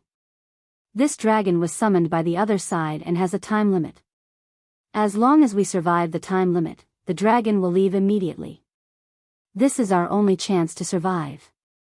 It had to be said that the dragon descendant pirate king had a high prestige on the island. In this case, the pirates subconsciously followed the orders of the dragon descendant pirate king and rushed towards Sullen's fleet. The dragon descendant pirate king's approach was right. Escaping in this situation was courting death. Only by rushing up to Sullen's fleet and fighting hand to hand, the dragon could not use dragon's breath. In order not to accidentally injure Sullen's fleet, the dragon basically could not attack. Seeing the pirate ships rushing up, Sulen smiled slightly and waved the thunder god's spear in his hand gently. A flash of light instantly flashed from his body. In the next second, a large amount of seawater suddenly rose from the sea. The seawater poured down in all directions, and a behemoth rose from the sea. It was Sullen's magic ship Angry Dragon. What kind of monster is this? This is a magic ship. Not good, dodge. It's too late. The pirates who wanted to rush up and fight looked at the magic ship in horror. As soon as the magic ship appeared, it quickly moved. The terrifying ram flashed with a cold light, and the huge hull quickly collided with the pirate ship in front. Rumble. There was a loud noise, and a large amount of wood chips flew. The pirate ship that was sailing quickly was directly hit in two by the angry dragon. A large number of pirates panicked and wanted to jump off the ship. Unfortunately, the pirate ship sank very quickly. Before these pirates could swim out of the range, a large whirlpool swallowed them all. The appearance of the angry dragon and the red dragon raised the morale of the Deepwater City Navy. Even the sailors who had just joined the Deepwater City Navy were excited. Originally, these people were trembling and pale after seeing the Pirate King's flag, but now it was as if they had been injected with chicken blood. There was a burst of cheers. Barbossa jumped directly on the mast, his whole face flushed red. An uncontrollable excitement came from his body. The long sword in his hand pointed at the pirate ship not far away and roared, "Charge! Kill these pirates! Destroy these trash! Long live the North Wind Kingdom! Kill these pirates! Long live the North Wind Kingdom! Charge!" The Deepwater City Navy all roared at this moment, and the deafening sound echoed on the sea. All the ships launched a charge and rushed in the direction of the pirate ship without hesitation. With the help of the Red Dragon and the magic ship, the morale of the Deepwater City Navy was greatly boosted. On the contrary, the morale of the pirates led by the Pirate King, which had just risen, fell instantly. Facing a situation where they were bound to lose, not many of these pirates could still rush up to fight without hesitation. After the angry dragon sank a pirate ship, it began to show its power. The ballistae on the ship that had been loaded immediately fired. These ballistae were very powerful, and they were nailed to the surrounding ships in an instant. In the next second, there was a flash of light on the angry dragon, and a flame appeared. The flame rushed up like a fire dragon and directly ignited the ship. This special oil was mixed by wizards, and it would burn for a long time if it stuck on it. Soon, these flames spread quickly on the ship. The pirate ship could not resist such an attack at all. Some of the pirates tried to use seawater to extinguish the flames, but after the seawater was poured, the flames did not extinguish at all. Instead, they burned on the seawater and spread to the surroundings. Soon, the entire pirate ship was ablaze. Chapter 624. We can't wait any longer. The Dragonborn Pirate King saw that the situation was getting worse and his expression was extremely unsightly. He originally thought that it was just an ordinary pirate infighting, that this trip would be easy and comfortable, and that he could even make a fortune. But in the end, he discovered that this wasn't the case at all. The prey they regarded as prey had turned into a dragon in an instant, and it was a real dragon. Such a big dragon was happily flying around in the air. The entire fleet was in complete chaos. Fire crystal cannons ready. Target that magic ship. On the dragon-headed warship, the fire crystal cannons were pushed out by the pirates and quickly aimed at the angry dragon, which was attacking another pirate ship not far away. Fire. Boom. Boom. Boom. Continuous cannon fire was launched at this moment. Flames flashed from the muzzles and the hot shells quickly smashed towards the angry dragon. Just as they were about to hit the angry dragon, the shells instantly stopped in midair and could no longer descend. A faintly discernible energy barrier appeared under the shells and firmly blocked them. Activate ropes. Ropes that looked like tentacles flew up in an instant and wrapped around the cannonballs in midair. Then, they swung back and forth twice before throwing the cannonballs back. The cannonballs drew a beautiful arc and quickly hit another pirate ship. After paying a large number of casualties, a pirate ship finally arrived near the angry dragon. Then, these pirates launched a jump attack, wanting to directly jump onto the angry dragon. But before they could land, ropes quickly flew out like vipers. In an instant, these pirates were firmly entangled, and then the ropes quickly contracted and strangled them like pythons. The Dragonborn Pirate King's army started to collapse from the moment they came into contact. The Deepwater Port's navy, whose morale was soaring, became lively after being blessed with all kinds of spells. Originally, there wasn't much difference in their strength, but after being blessed with spells, the strength of the Deepwater Port's navy soared. The enchanted weapons made the fine long swords in their hands even sharper. The pirates basically didn't wear any armor. Even if they did, it was just some leather or iron scale armor. In the face of such weapons, it wasn't much stronger than a piece of paper. Seeing this situation, the pirates picked up their crossbows and javelins to launch long-range attacks.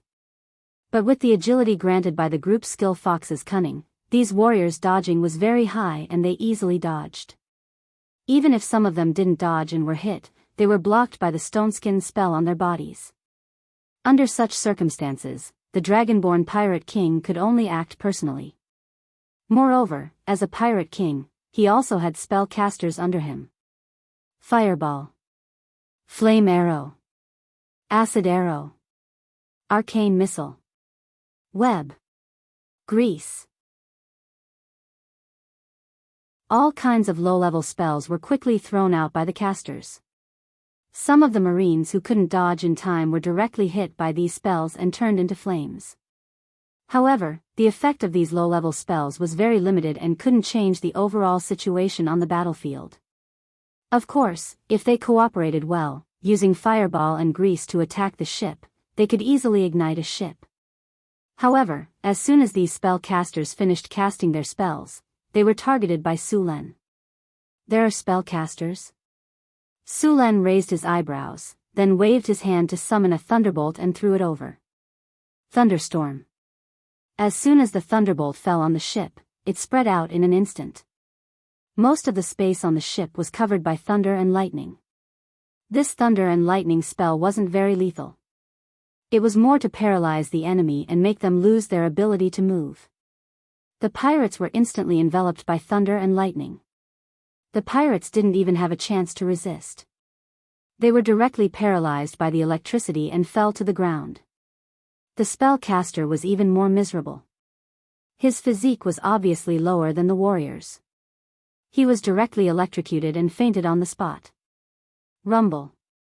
There was a muffled sound of thunder.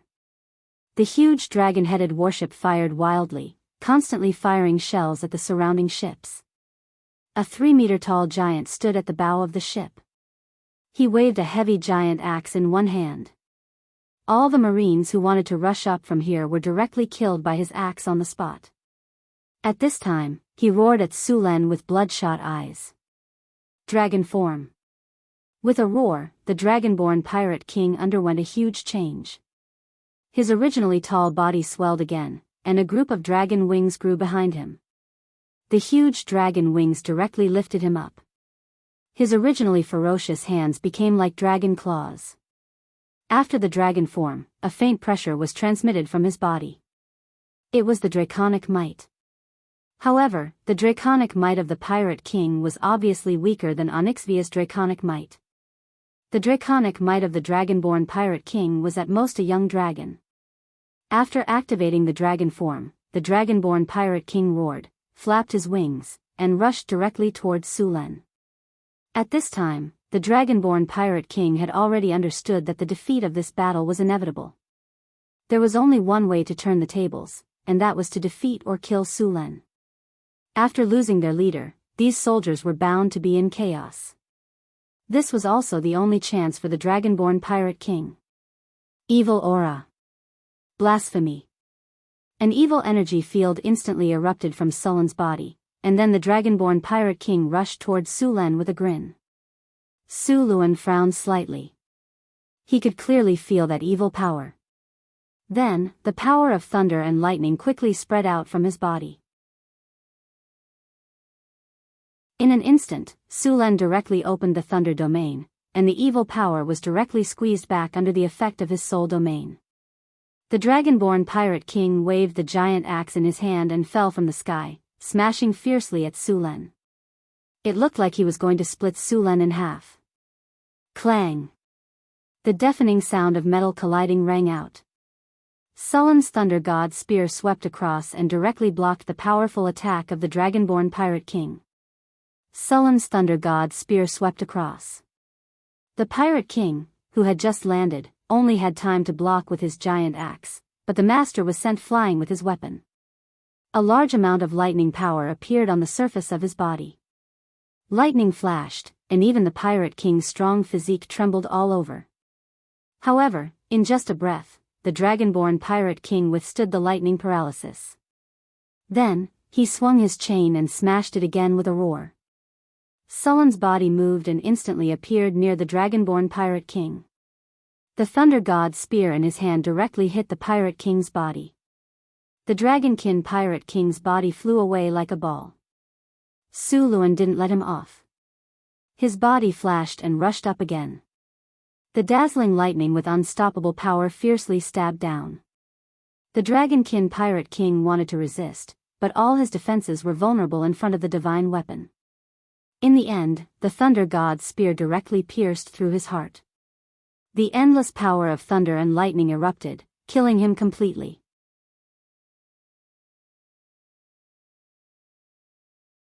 Chapter 625. With the death of the Dragonborn Pirate King, the remaining pirates completely lost their will to fight and no longer had any thoughts of resistance. The entire battlefield was filled with their fleeing figures. But where could they run to on the surface of the sea?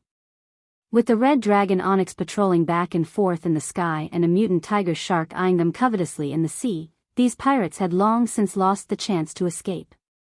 In the end, these pirates could only throw down their weapons and surrender in order to survive. The battle ended quickly, and Barbossa was already very familiar with cleaning up the battlefield and settling the captives. However, things were not over yet.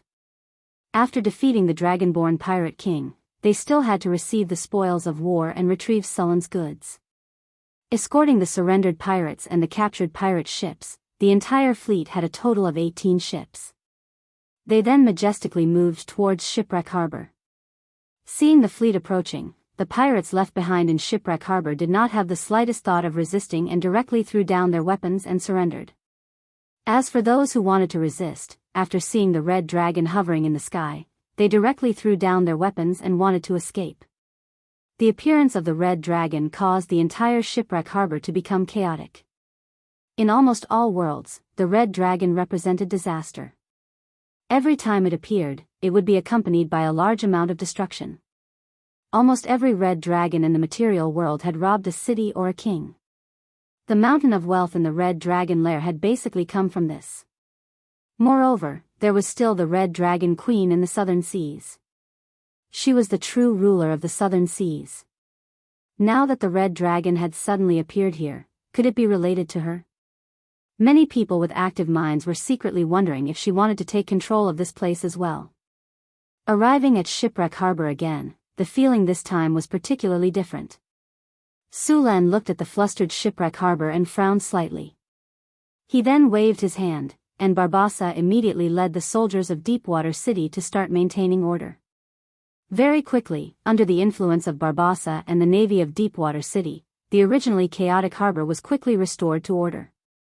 Where is Norland's lair? Sulan waved his hand, and several pirate leaders under the Dragonborn Pirate King Norland immediately stepped forward to answer. Your Grace, Norland's lair is in the Crystal Palace behind the harbor. Almost all of Norland's wealth is gathered there. Send someone to load all the wealth onto the ship. Sulan said directly. He was here to rob. After defeating the Dragonborn Pirate King, Shipwreck Harbor was like a weak woman who had lost all ability to resist. It could only wail under the tyrannical Sulan. Sulan did not show any mercy to these pirates. His fleet had almost been completely wiped out.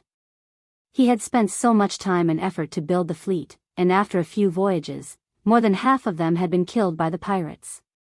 The pirates of this era were not like the Captain Jack in the movies and novels. These pirates could be said to be committing all kinds of crimes.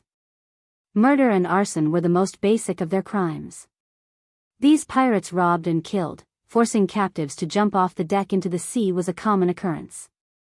It could be said that these pirates should all be hanged according to the law. Under Sullen's order, the soldiers of Deepwater City immediately began to collect the spoils of war. Sulan and his men were not familiar with Shipwreck Harbor, but the pirate captives were. These pirates were very skilled in treachery. They led the soldiers of Deepwater City to rummage through the city's wealth and send it to the ships docked at the harbor. Apart from the pirates, the richest people in Shipwreck Harbor were the black market merchants. These people could be said to be extremely daring, selling their souls for profit. As long as there were benefits, these merchants dared to trade with the devil. All kinds of goods stolen by the pirates were sold by them, and each of them could be said to be overflowing with wealth. Sulen naturally did not intend to let these merchants go. Carlos, take your men and let these captives lead the way. Go and catch the black market merchants for me. Also, find out how much money these merchants have and bring it to me. Suluan said to a marine admiral who had just been promoted by him. Yes, Your Grace. After saying that, he bowed and led a group of soldiers and a few surrendered pirates to capture the black market merchants. Shipwreck Harbor was the largest port among the pirates, and the wealth here was astonishing. Soon, boxes of Kinnar were transported over. Your Grace, the wealth left behind by Norland is astonishing. According to our preliminary estimates, there are at least 1.5 million Kinnar, including a large number of gems, precious utensils, and so on. If all of them are converted, it's estimated to be more than 3 million Kinnar. Barbassa said excitedly. 3 million Kinnar. Sulen could not help but rub his hands. His northern city could be considered to be making a lot of money every day. Sugar, rum, paper, perfume, excellent weapons, and so on, all of these things added up to only a little more than 1 million Kinnar a year. After all kinds of expenses, there was not much left. He had only killed one pirate king, but there was actually so much wealth. Sulen immediately wondered if he should kill the other pirate kings as well. However, the other pirate kings did not provoke him. It would not be good to kill them directly. Moreover, these pirate kings also had other forces behind them. If he really did that, it was estimated that the entire southern waters would not do business with him. After thinking about it, Sulen temporarily put aside this tempting idea. Load all these things onto the ship. Sulen said.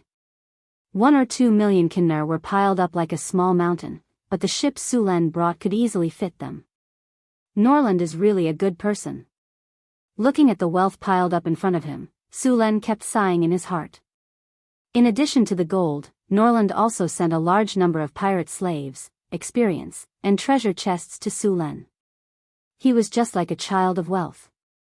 For such a child of wealth, Sulen felt that the more the better. It was not easy to build a floating space city.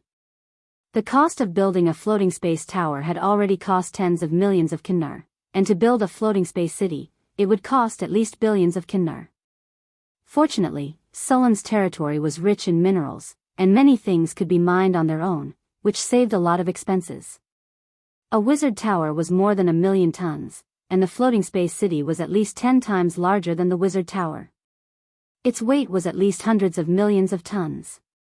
Even if such a behemoth was all made of ordinary steel, it would still be an amazing number if converted to Kinnar, not to mention that the main body of the city was obsidian.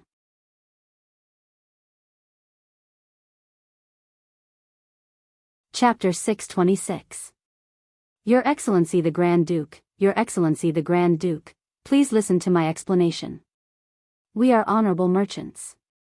A fat merchant shouted in a panic. Grand Duke, I went to the northern city to give you gifts this year. Please listen to my explanation. I really don't have any money. I just want to earn some hard-earned money. The merchant tried to rush over, but he was very polite.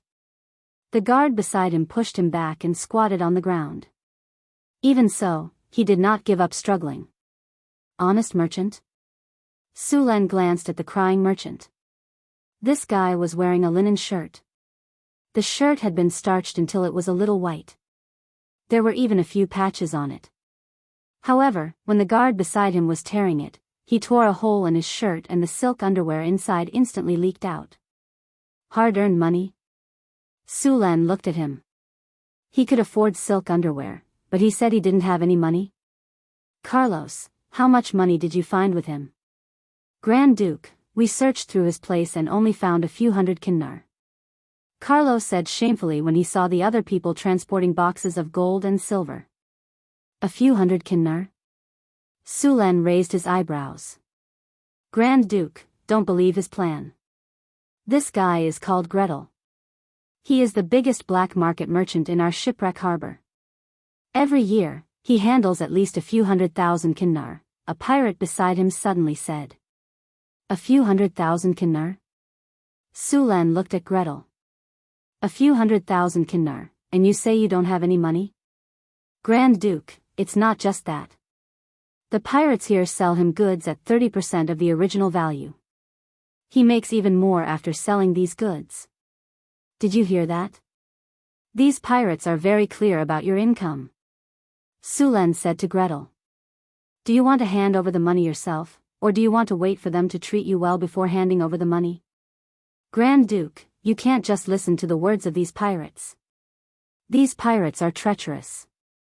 They commit all kinds of crimes, murder and arson. They are framing me. Gretel argued loudly. You don't want to admit it. Sulan looked at Gretel. He didn't expect Gretel to still be so stubborn even at this point. He really doesn't shed tears until he sees the coffin. But I like this kind of stubborn person. Greg, you don't have to deny it. Since we're already here, it's impossible for us not to bleed. My goods were stolen, and the pirates who robbed me have already paid the price. However, you accomplices haven't. It's not like we're going to make you bankrupt today.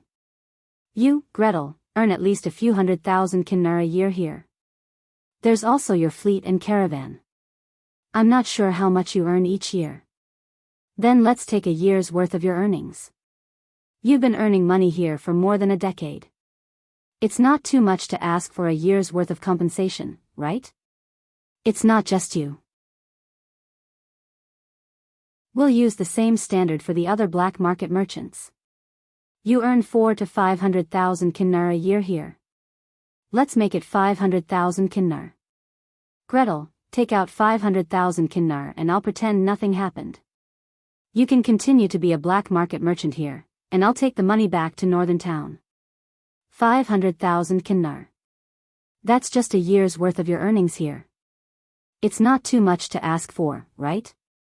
Take it out and I'll let you go. I'll also guarantee your safety.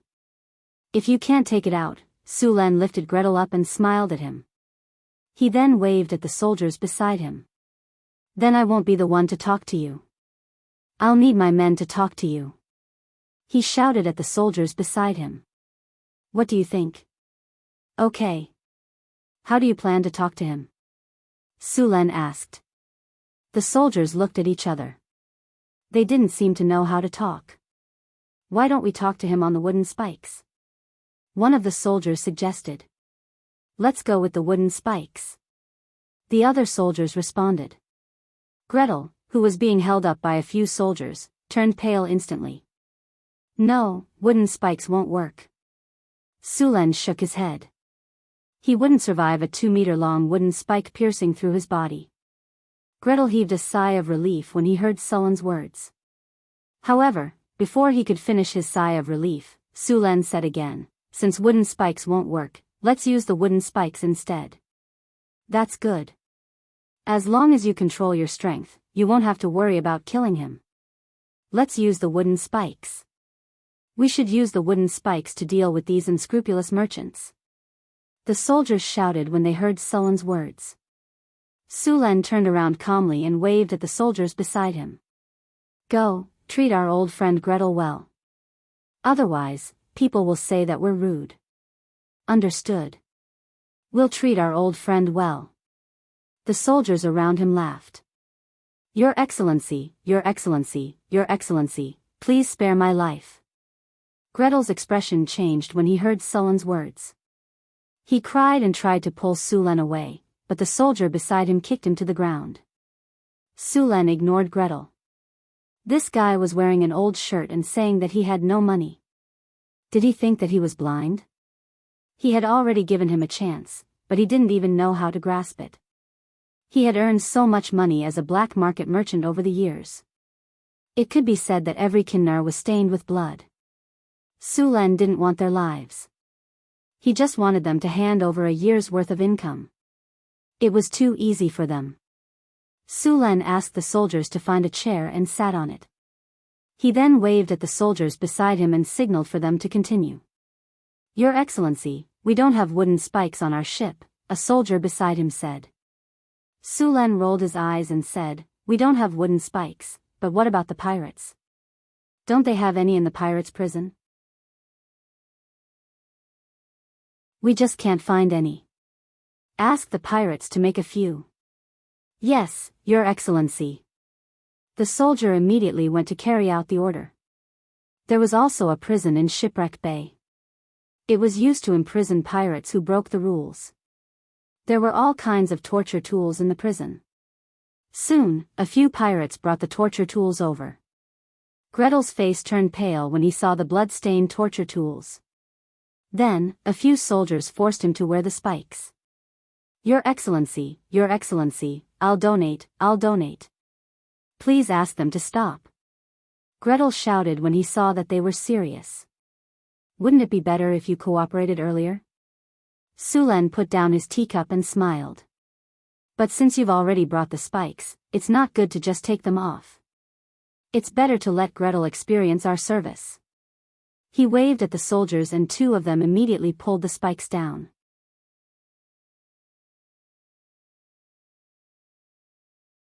Chapter 627.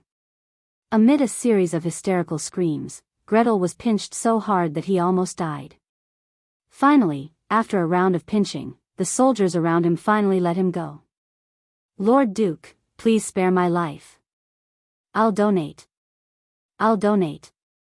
Gretel screamed as he begged for donations. His voice was like a cuckoo crying blood. It was heart-wrenching and tearful. "Lord Duke, I'm willing to donate 500,000 kynner to make up for your loss," Gretel said without hesitation.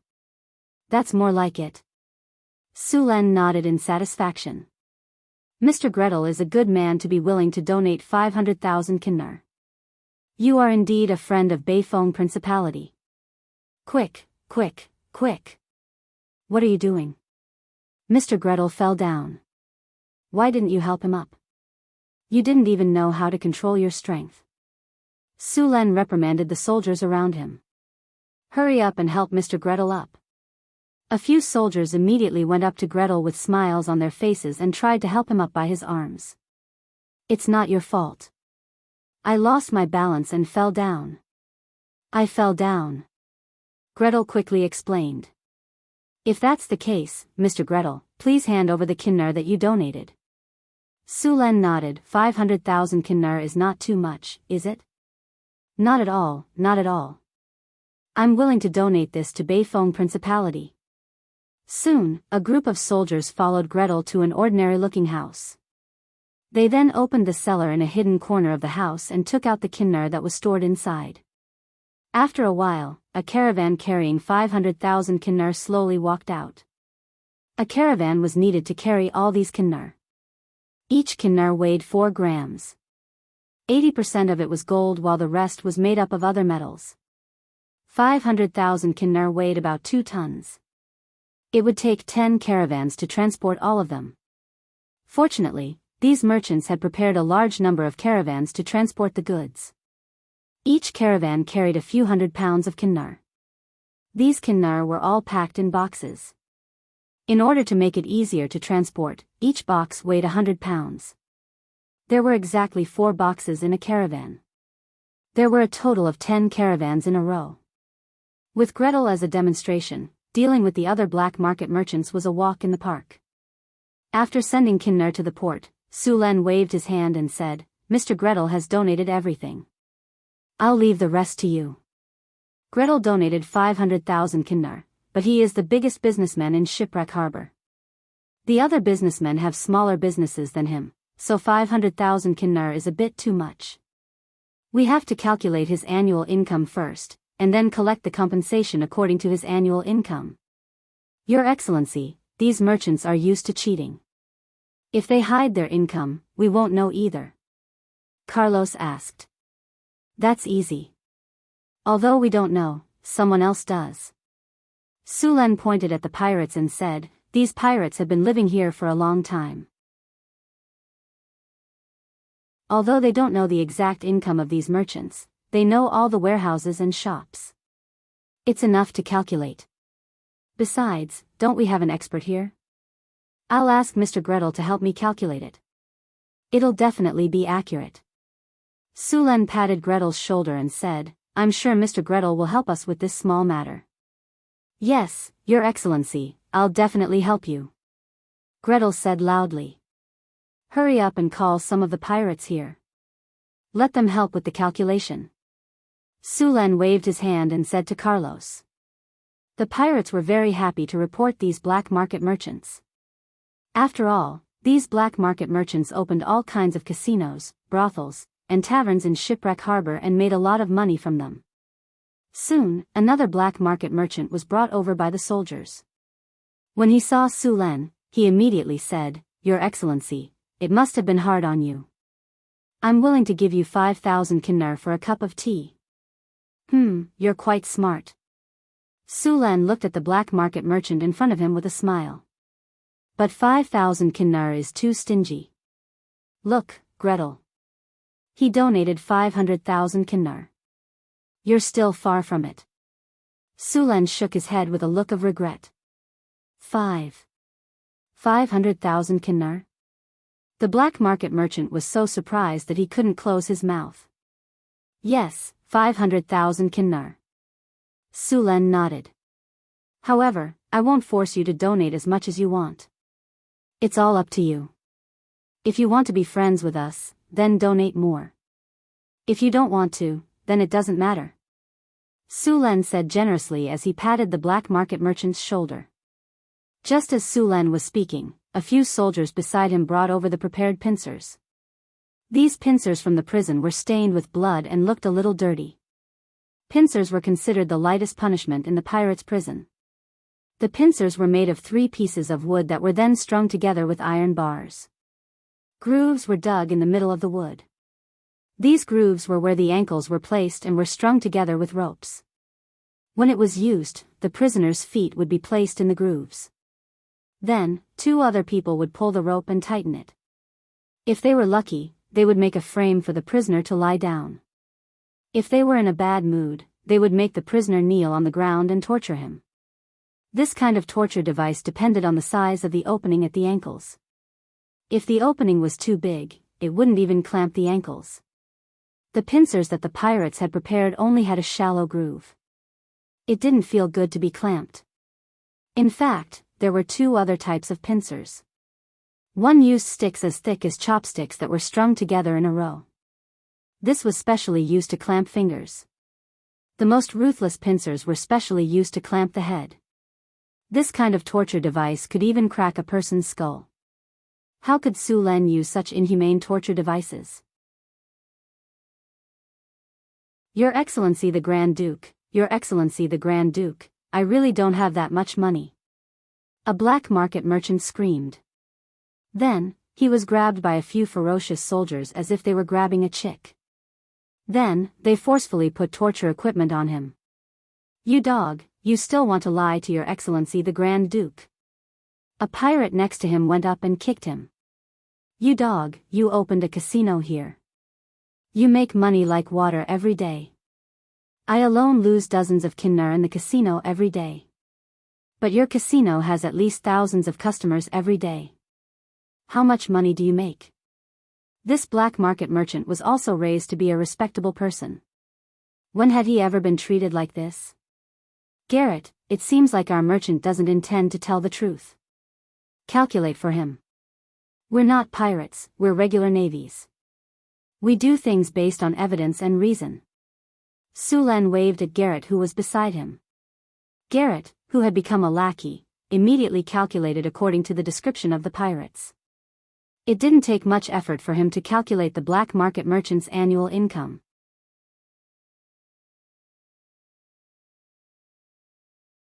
Chapter 628. The casino's daily income is about 3,000 kinnur, but this money needs to be shared with the other pirate kings. In the end, 500 kinnur will fall into his hands, which is about 100,000 kinnur a year. Also, the J Court and the tavern in his hands are also making a lot of money every day. In this way, his annual income is at least 450,000 kinnur. Gretel added up all the income and quickly came up with the annual income of this black market merchant. There are some miscellaneous things, which is about 10,000 to 20,000 kinder. In that case, let's not be so calculative. Let's calculate according to 450,000. Sulan directly made the decision. Gretel's calculation was indeed accurate. This black market merchant's annual income was indeed more than 450,000 kinder, but the more he earned, the more he spent. He needed to maintain the fleet, various fighters, guards, and so on. The expenses were not small, but 450,000 kinder was definitely something he could afford. Carlot, I'll leave this to you. Treat him well. Hee, don't say that we're making things difficult for you. Today, no one will be able to escape. You have to take the 450,000 gold coins, even if you don't want to. Now, let us brothers serve you well. Carlot grinned, revealing a row of white teeth. Your Excellency Grand Duke, I really didn't earn that much money. That money is from the shares of the various pirate kings. I'm just a puppet on the table. I really don't have any money. The black market merchant cried out. Sulan waved his hand and said, people's hearts are sinister, especially in this kind of pirate den. Do you think I dare to believe you? In comparison, I believe in the trap more. Come on, this is a lie detector. As long as you can pass the lie detector, I'll believe you. As he spoke, a few soldiers beside him carried up the lie detector that they had prepared beforehand. Then, they directly propped up the black market merchants. The lie detector made of iron oak was hard and durable. Su Lin was considerate enough to prepare a bench for the merchants to lie down on during the test. Come, let's try it first. Carlot directly put the trap on the black market merchant, and then the two soldiers immediately grabbed the rope and exerted force. Ah! The black market merchant immediately let out a heart-wrenching scream. His whole face was red, and the veins on his forehead were bulging. His two arms struggled to escape, but he was firmly pressed on the bench by the soldiers. His body twisted back and forth like a worm, but there was no effect. This is just the beginning. The rope is just the most basic. A few soldiers tied the trap tightly, and then stuffed the prepared wooden wedges in to compress the gap. Okay, let's officially start. One of the soldiers stood up, picked up a wooden mallet and said, remember, if you agree, say it quickly. Otherwise, it will be too late. Start the polygraph. Carlos shouted. The two soldiers raised their mallets and slammed them down on the wooden wedge without hesitation. Ouch! A far cry from the black market merchant's voice. The black market merchant howled in agony. Even his eyes could be seen protruding out of their sockets. I'll donate money, 450,000 kinder. The black market merchant could no longer care about anything else. Seeing that the two soldiers were about to hit him again, he quickly cried and shouted. Look, the lie detector is working again. Why is it so difficult to trust between people? Sulan said bitterly. I've already told you so earnestly, but you just don't want to tell me the truth. Now, we've finally reached an agreement. Then, the soldiers put the black market merchant down from the lie detector. Then, they took the carriage that had just been unloaded and followed the black market merchant to his manor. When the other black market merchants saw Sulan's actions, their faces turned ashen, as if they had lost their parents. In the end, they all gave in. One by one, they accepted Sulan's friendship and became friends with Beifong Duchy. They expressed that they were willing to donate all their income for a year to Beifong Duchy. Of course, Suluan couldn't refuse the sincerity of these businessmen. Soon, a large number of kinder was transported over. The 7 black market merchants donated more than 3 million kinder to Sulan. In addition to the income of the dragonborn pirate king, just the kinder alone gave Sulan at least tens of millions of kinder. Sulan's first fund to build the floating city was finally settled. In addition to the kinder, after killing the dragonborn pirate king, Sulan also received a lot of rewards. After dealing with the shipwreck harbor, Sulan had time to check the rewards. Congratulations, host. You have successfully killed a dragonborn sea giant. You have received 53,400 experience points. You have received 1 legendary skill point. You have received 2 platinum treasure chests. The battle is over. You have received the item Sea Giant's Heartblood *1. Rise of the Navy, Legendary Battle, September 1689 of the Huiwa calendar. Due to the wealth of the deepwater port, it attracted the attention of others, leading to a pirate attack on the fleet. The newly born Huiwa port suffered huge losses. In order to take revenge, Sulan led the fleet to continue the counterattack. You have defeated the Black Shark pirates, the One-Eyed Dragon pirates, and successfully killed the Pirate King in the final battle. You have received a huge reputation in this battle. Reputation +5. Hearing the familiar voice, Sulan opened the storage space and took out the 2 platinum treasure chests. This Pirate King's strength is really weak. 2 platinum treasure chests, not even a diamond. I'll just make do with it. Sulan took out the 2 platinum treasure chests from the storage space and chose to open them directly. After a flash of light, the system prompt sounded in Sulan's ear. Congratulations, host. You have successfully opened the platinum treasure chest. You have received the item Elemental Furnace Fuel. Congratulations, host. You have successfully opened the platinum treasure chest. You have received the item Legendary Soul Crystal. Sulan looked at the 2 items in front of him, the Elemental Furnace Fuel and the Soul Crystal. As the name suggested, the Elemental Furnace Fuel was used to burn the elemental furnace. This type of elemental furnace fuel was not produced much, and it would only appear occasionally in some mines. Although the elemental furnace fuel was less than 1.5 kilograms, it could be used for more than 15 years at full load if used in the elemental furnace. This was good news for Sulan. At least he did not have to look for elemental furnace fuel all over the world. As for the soul crystal, Sulan casually put it away. He planned to let Hathaway build a legendary golem construct with these soul crystals when he went back. A golem construct of this level was a true killer weapon.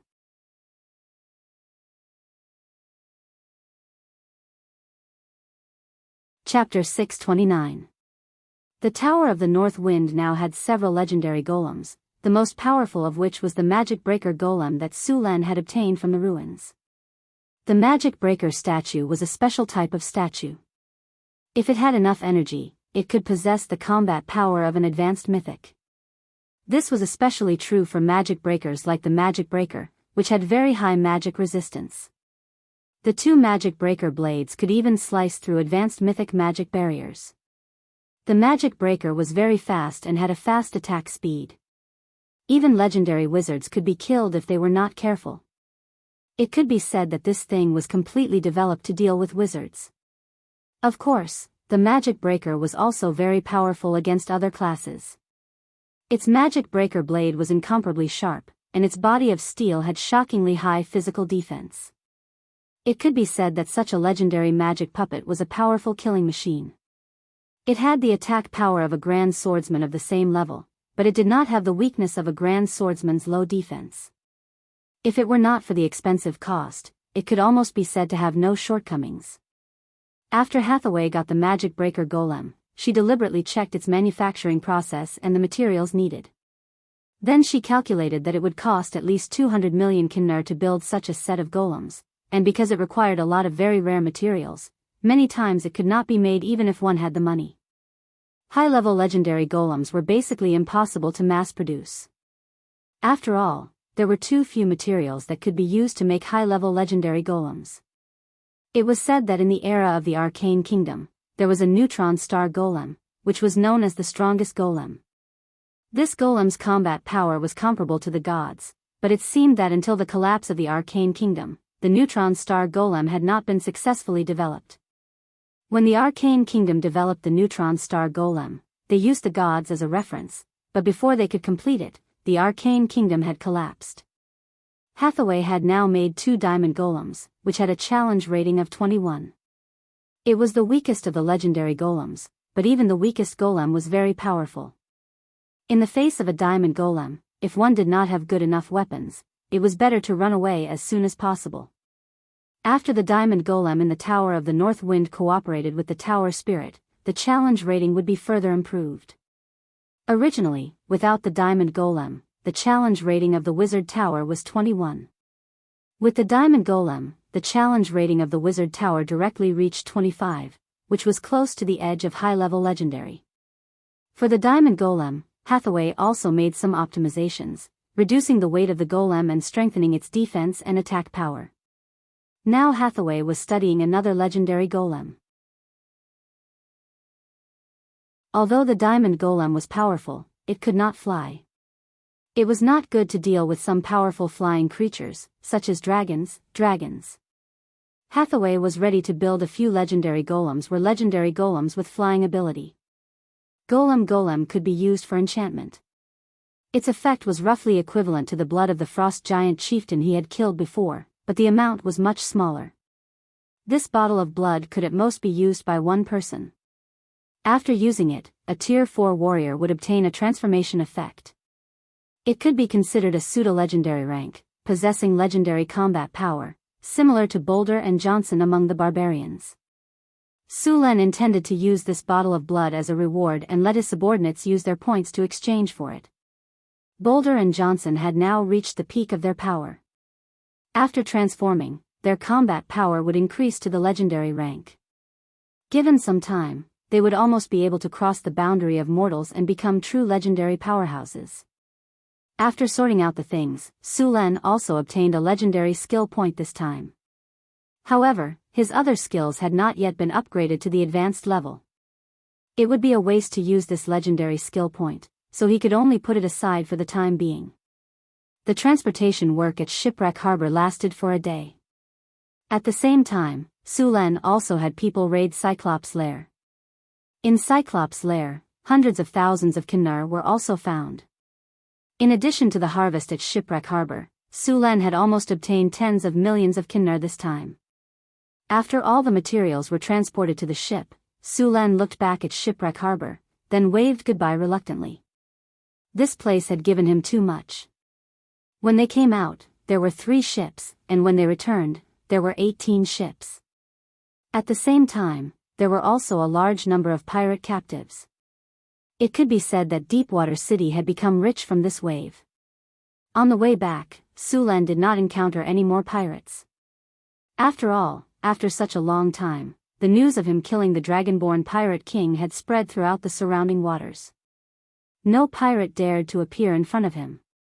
It took a week for the 18 ships to return to Deepwater City. When the fleet returned, the whole city was in an uproar. Among the 18 ships, several of the best hull structures were assigned to the Navy, but these armed merchant ships still needed to be strengthened before they could enter the Navy for service. As for the remaining ships, they would be converted into armed merchant ships and used for ocean trade. The Cyclops pirates, the Tigashark pirates, and the pirates under the Dragonborn Pirate King also needed to be trained. These pirate captives added up to an astonishing 1,500 people. And now the number of Navy in Deepwater City was less than 500 people. Without sullen suppression, these pirates would not be so obedient.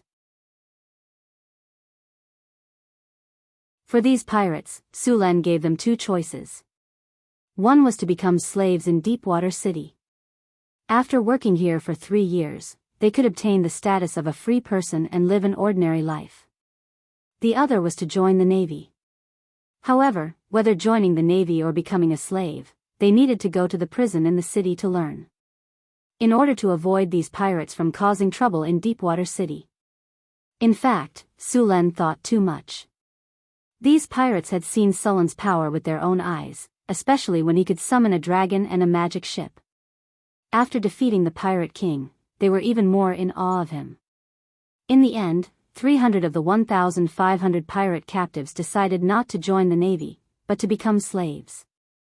After 3 years of work in Deepwater City, they would obtain the status of a free person and start a new life. Although the pirates drank big bowls of wine, ate big mouthfuls of meat, and spent a lot of money, in fact, they also wanted a stable life. Therefore, after Sulen promised that these pirates could retire after a few years of service, they were very surprised and their morale was high.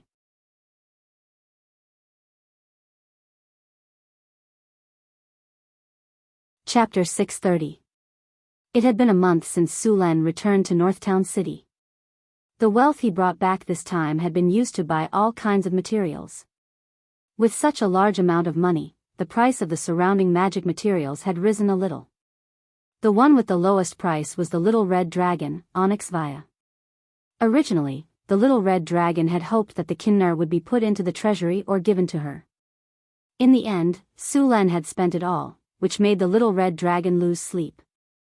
Fortunately, there was still a lot of Kinnar in the treasury. Otherwise, the little red dragon would have been furious. In the secret plane, Sulen, Hathaway, and Alex were experimenting. A huge silver-white ring was placed on the ground. On this ring, there were countless strange runes engraved. The ground was paved with pure white marble. This place had been completely transformed into a large testing ground. At this time, Hathaway and Alex were standing on both sides of the ring. The two legendary wizards floated in midair. Powerful mana made their wizard robes bulge. Sulen's figure stood on the other side. The lightning energy on his body had been activated, and endless lightning surrounded him. Sulen, Hathaway, and Alex were testing the giant floating ring in front of them.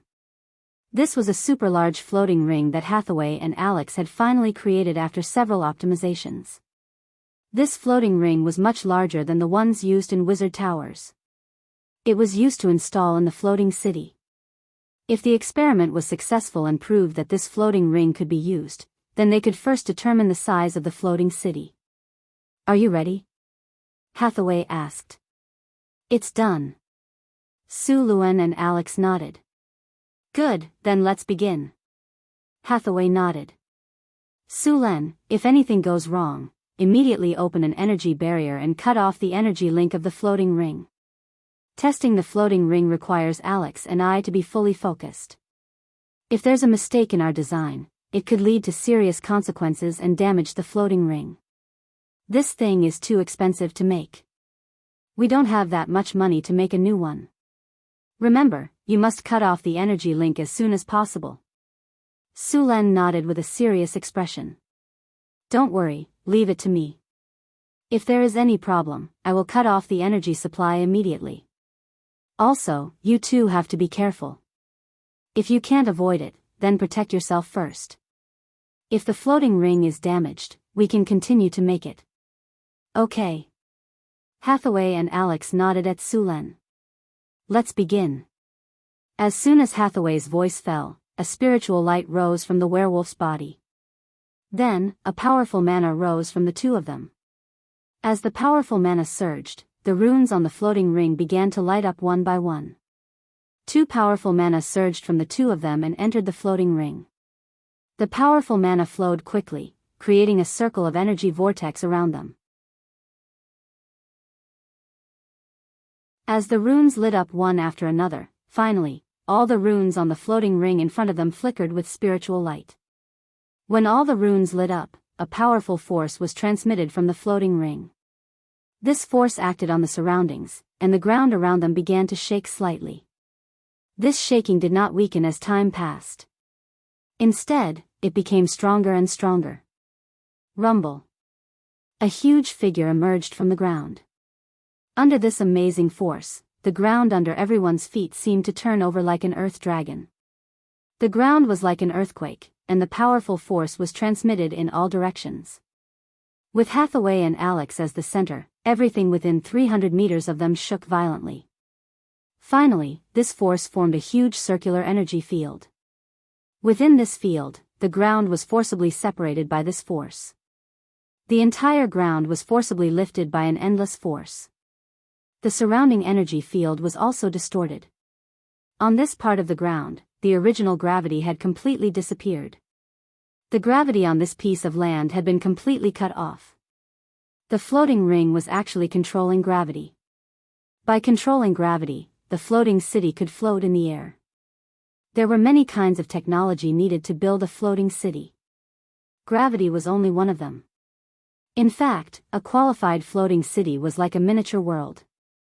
The top few topics in this world were the half-plane transformation technology, also known as Genesis, the floating city technology, the neutron star golem technology, and so on. Building a floating city required changing the internal structure, changing space, riddles, ecological systems, and so on. With Hathaway and Alex's magic transmission, this piece of land successfully lifted off the ground and flew up.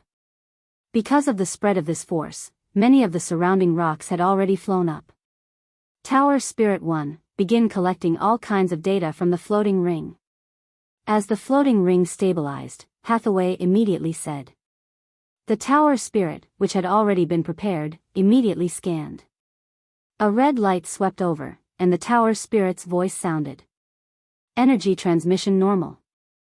The floating ring is operating normally. Current operation rate is 50%. Current experimental results have been achieved. A huge piece of land with a diameter of more than 400 meters and a thickness of more than 2 meters was easily lifted up by the floating ring. After Hathaway and Alex waited for a while, this piece of land finally calmed down and then began to slowly rise.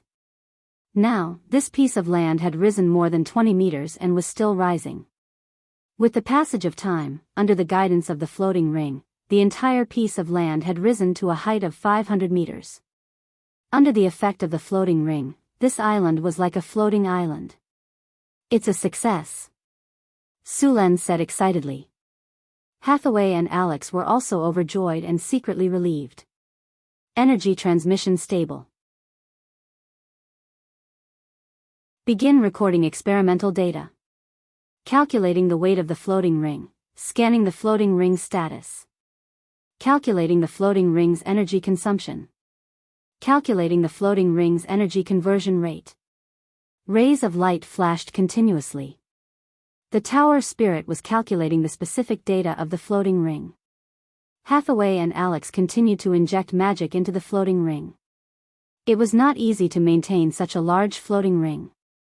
Hathaway and Alex began to guide the energy of the elemental pool after the floating ring was operating normally. Otherwise, it would be difficult to rely on the two of them to inject magic. After all, the floating ring's energy consumption was very high.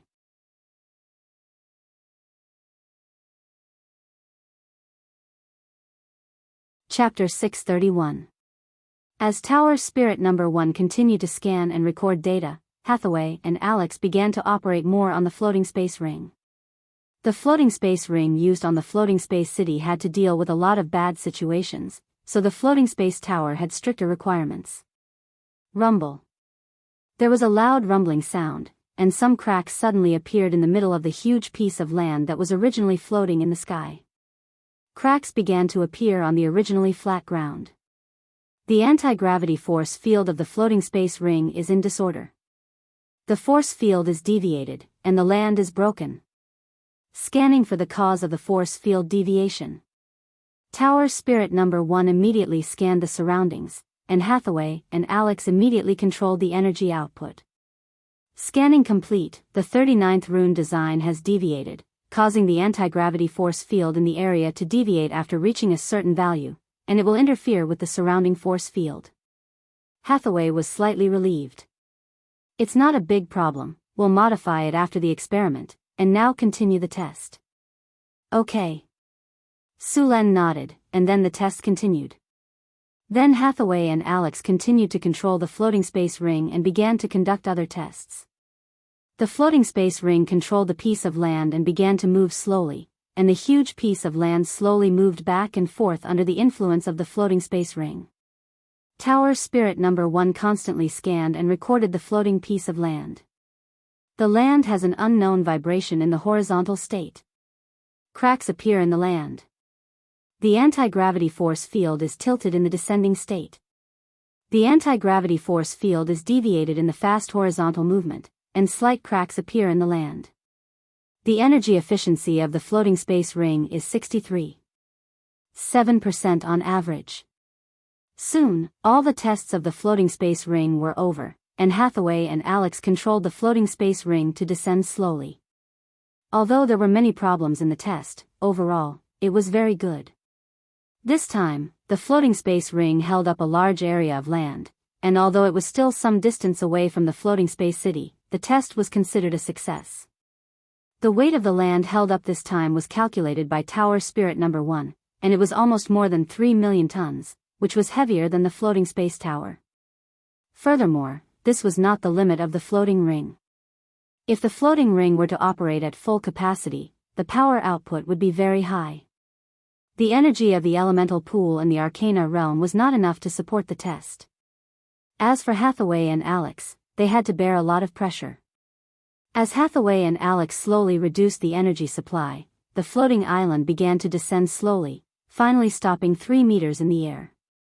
At this height, they needed to be careful if they wanted to continue descending. Sullen's energy was quickly released and enveloped the entire floating island. Prepare to land. Prepare to cut off the energy of the elemental pool. Prepare to count down. 10, 9, 8, increase the magic output. It has reached the critical point. Begin landing. The floating island trembled slightly before descending steadily. After a series of noises, the huge floating island slowly landed on the ground. Success.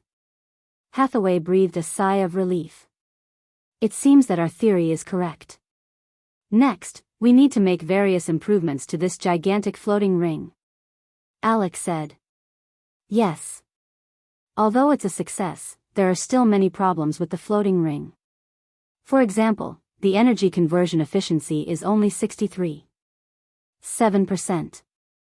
You should know that the floating ring in the Tower of the Northern Winds has an energy conversion efficiency of more than 95%.